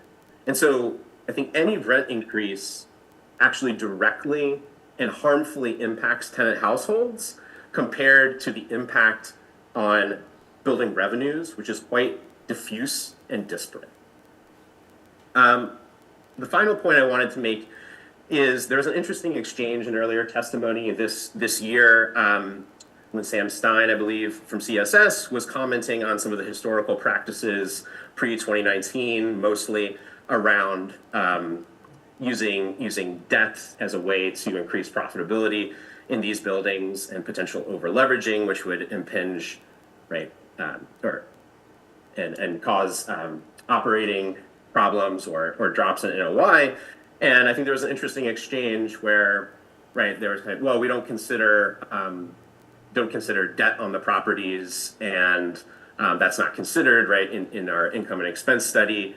But actually, like those debt practices, and I think we just heard testimony about this, have long-term implications on the operating expense structure of buildings, and they can significantly increase expenses into future years. So I know that we believe we're in this post-2019 world, but the investment and management practices in stabilized buildings that have led to the deterioration in the stock have been well documented since the 1990s. These practices are defined by the use of debt levels that demand increasing rents or decreasing expenses so that more NOI can be devoted to debt service. So in buildings where operating expenses are reduced, critical building operations and maintenance are deferred. And so I think it's interesting how other, presenters use measures of distress to indicate different, to make different points and argue about sort of different conditions that are prevailing. The research has found that buildings across New York City that take on the most debt have more building violations per unit than those don't, even after you account for neighborhood characteristics. And so I think these findings are really relevant even in a post-HSTPA regulatory landscape because of the ongoing effects of these speculative investment practices on building operating expenses, as well as there continues to be the potential to increase potential rents to legal rents at vacancy, which would be possible, again, in those submarkets where that gap can be closed. And so in my research, I developed, and this was taken directly from my work with experts in the field, real estate investors and other experts, and how they really tried to classify the different investment strategies, which correspond to pretty distinct investment geography in the city. And I think there are like three key investment strategies, which, and here I think for the board is like, how do guideline increases actually relate to how these buildings are operated as businesses? And so the three kind of distinct strategies which correspond to specific submarkets are undervalued assets. So these would be buildings where the focus is on increasing the vacancy leases in stabilized buildings located in areas where the difference between stabilized rents and non-stabilized rents is large. So guideline increases in this stock can frequently be collected, and this increases pressure on tenant households in really valuable stock in expensive neighborhoods. So the second strategy that I identified was typically referred to as mismanaged assets. So these are non-core stabilized properties where the gap between stabilized and non-stabilized rents is modest. So that's kind of related to what I was saying a few minutes ago. But certain investment models, right, can still find opportunities, fewer yet post-2019, through applying all available legal rent increases, looking at the rent roll very carefully, examining where increases had not been applied, and relying on very tight rental markets and overcrowding to actually realize those rather modest rent increases. So guideline increases in this stock really vary in their collectability. but again, don't directly and consistently translate into increased building revenues for the purpose of maintaining that stock. However, all rent increases for households that live in these submarkets are directly harmful. Finally, there's the distressed assets. So this is often when these investment strategies fail across the previous two strategies. And so here there's actors that actually just buy debt and relatively quickly dispose of the properties. There's also other opportunistic investors that focus on repositioning these distressed debts, which can actually cycle them through perhaps one of the two earlier strategies. So to conclude here, analyzing the rent-stabilized housing stock from the perspective of how they're operated as businesses and investments, which many of the earlier presenters certainly do, but I think using that perspective more critically to understand how the distinctive submarket conditions of housing demand, household income, can really influence management practices and over the long term significantly alter the operating expense structure of these buildings. So guideline increases will then have these different implications across these submarkets. So the board should be aware of like when the guideline increases would actually do what they think it's doing. And so it really can't be assumed that guideline increases directly translate into increased revenues for reinvestment in the stabilized stock. At the same time, all these rent increases have direct and immediate harms for households. Thank you. Thank you, Professor. It's really fascinating and a very different way of looking at this data, which I really appreciate. Let me ask a question because I'm so wrapping my head around it. But is it possible, because your sort of underlying thesis is because the looking at your really couple charts, because collection of rent is well below the legal rents, and the reason that might be is because those submarkets couldn't support significantly higher rent. The only way to get to those legal rents is to have a unit that's vacant. Could that not intentionally, but unintentionally result in the potential risk of more displacement? Because owners are now incentivizing to vacate the unit in one way or the other to achieve the legal rents? So I understand what you're focusing on. Could you just ask it's a little quiet, so could you just ask the question part again? Yeah, sure. Maybe it should be more in the microphone if this helps.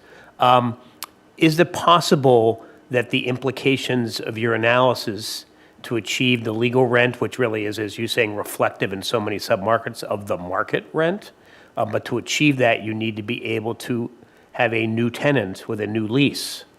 Could it not inadvertently or unintentionally result in greater pressures on displacement? Yeah, I think that is, thank you. I think that is a really important question because, and this was written about 15, 20 years ago, this was written about in the New York City business press repeatedly, is that there was an arbitrage opportunity. It was, literally called an arbitrage opportunity to, and so an expanding one in many of these submarkets, especially like certain places of upper Manhattan, but like lower upper Manhattan, right? Where there were more routes pre-2019 to increasing rents and, of course, eventually decontrol. And so, right, you had this opportunity that if you were really aggressive about applying those, then there could be a massive upside. And I do think that there remains a question about how vacancy leases allow for a closing of the preferential to legal rent. In places where you could do that, I think that still presents a potential, a potential displacement pressure, but I don't know exactly the extent of that, or I don't know a lot about the geography of that specific condition. No, thank you. Other questions? Does HCR track that, or did we ask them about that? Like the number of vacancy leases that do away with the That go to- new that- preferential that wind up? At preferential rent, that's a good question. Yeah. That was kind of what I was trying to understand also. Because I was struck by your analysis about how many of the submarkets, which probably are the vast majority of rent-stabilized units, that the legal rent, not the actual rent, but the legal rent, is very close to what the market bears in those communities, which makes sense. We all intuitively would probably feel that makes, but you kind of quantified it. But yeah, it raises the question about how many units are actually then going to that market rent. So that's probably a separate question for HCR, maybe. Yeah, go on. Yeah, and the other observation I would have is like, right, in those areas where you have a very, very small share of free market rental housing, it's going to be probably very different in its characteristics than the stabilized stock. Right. And so Probably smaller. it's just going to be almost non-substitutable in a sense, right? That free market rental housing is going to be so different that you can't really think about it almost as the same market.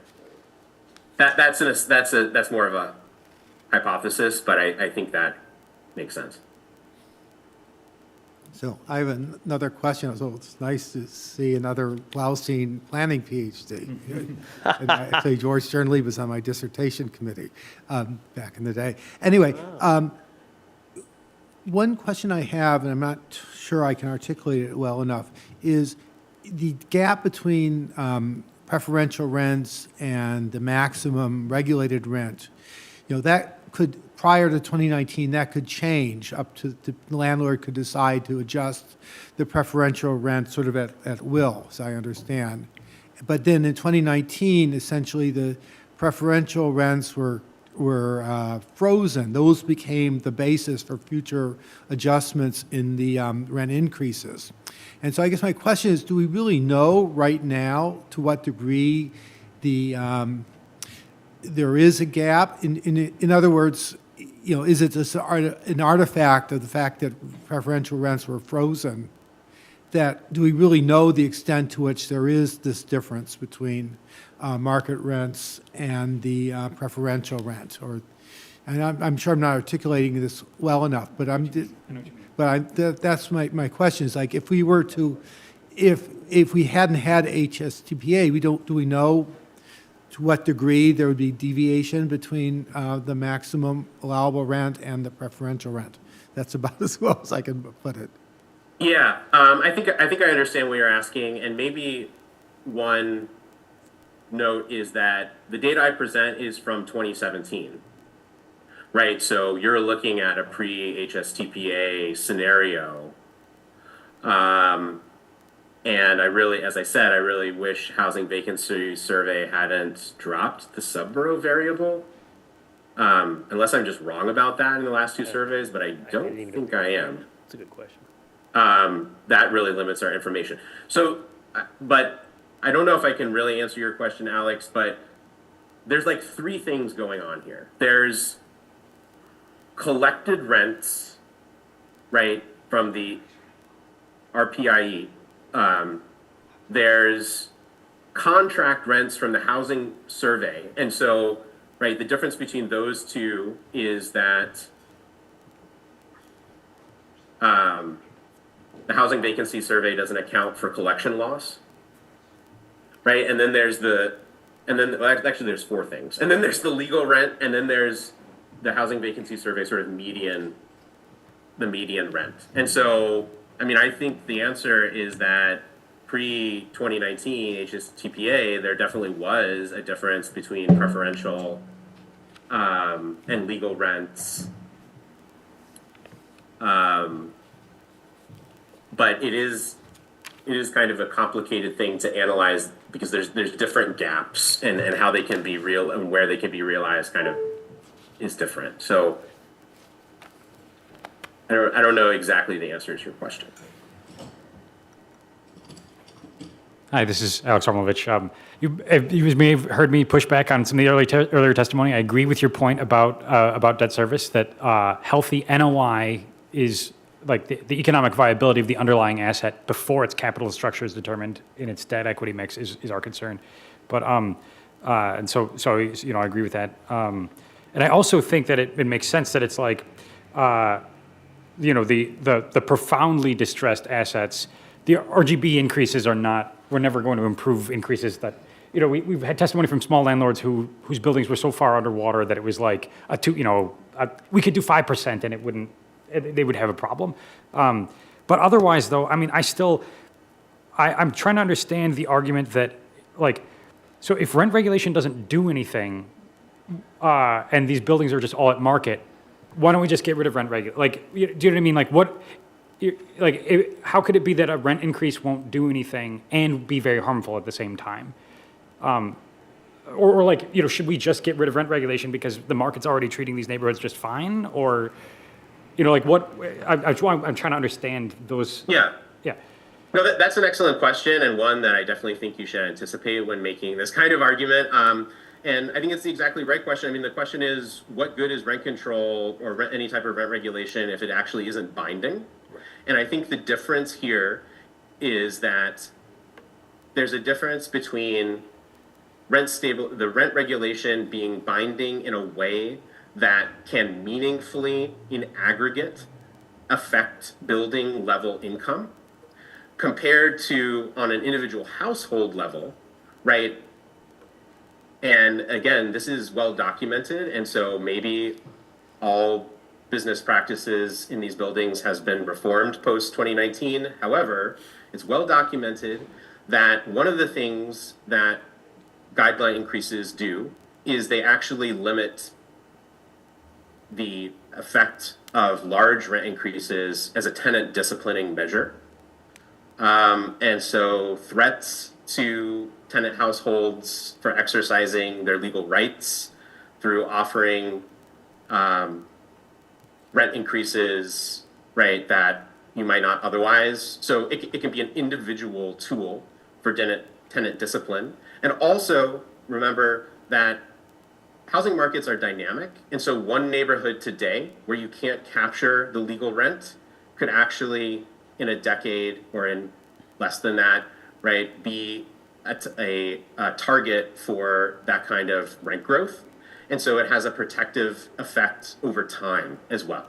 And so I don't think, right, you can say that, well, it's not binding today, right, therefore it serves no usefulness. And so, you know, obviously that's a matter of perspective, but there's lots of ways you can think about, as I just outlined, that rent regulation still provides an important protective effect.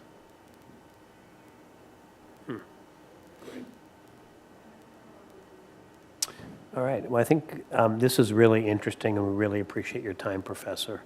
We may have some follow-up as we sort of disseminate all this and think it through, but I want to thank you for your time and for your work. It's really, really fascinating.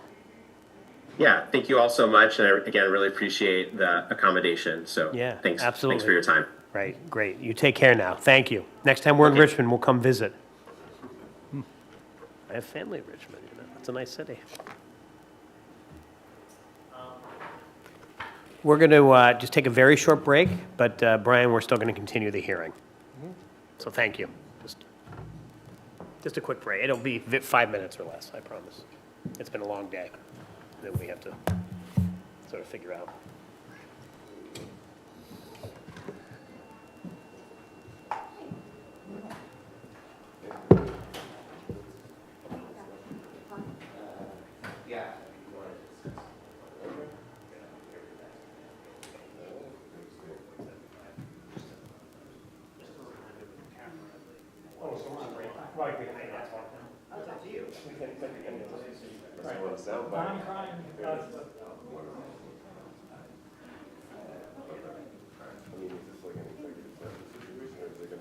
No, we're not doing it. This is fine.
Thank you. Thank you, Brian. I want to thank everybody for their patience and for their thoughtfulness today. It was a really interesting day. We had incredibly diverse and thoughtful presentations from a whole range of interested parties, nonprofit organizations that work in the space, academics who think about these issues hard, and organizations that are real estate brokers, developers, owners. So I think it was really interesting and gave us a lot of perspective and a lot of new information. I also want to just quickly announce that we're going to be doing an additional public meeting on the 27th. That'll be posted on the website. We'll find the location. We have to figure out where we'll do it. But we will be doing one additional meeting on the 27th, and then also potentially looking at other additional meetings that we'll be announcing at that time. 27th of what? 27th of May, I apologize. Tuesday, May 27th. With that, if there are no other issues for the board, I would ask for a motion to adjourn. Second? Everybody vote? Aye. To adjourn. Thank you very much, and we're adjourned.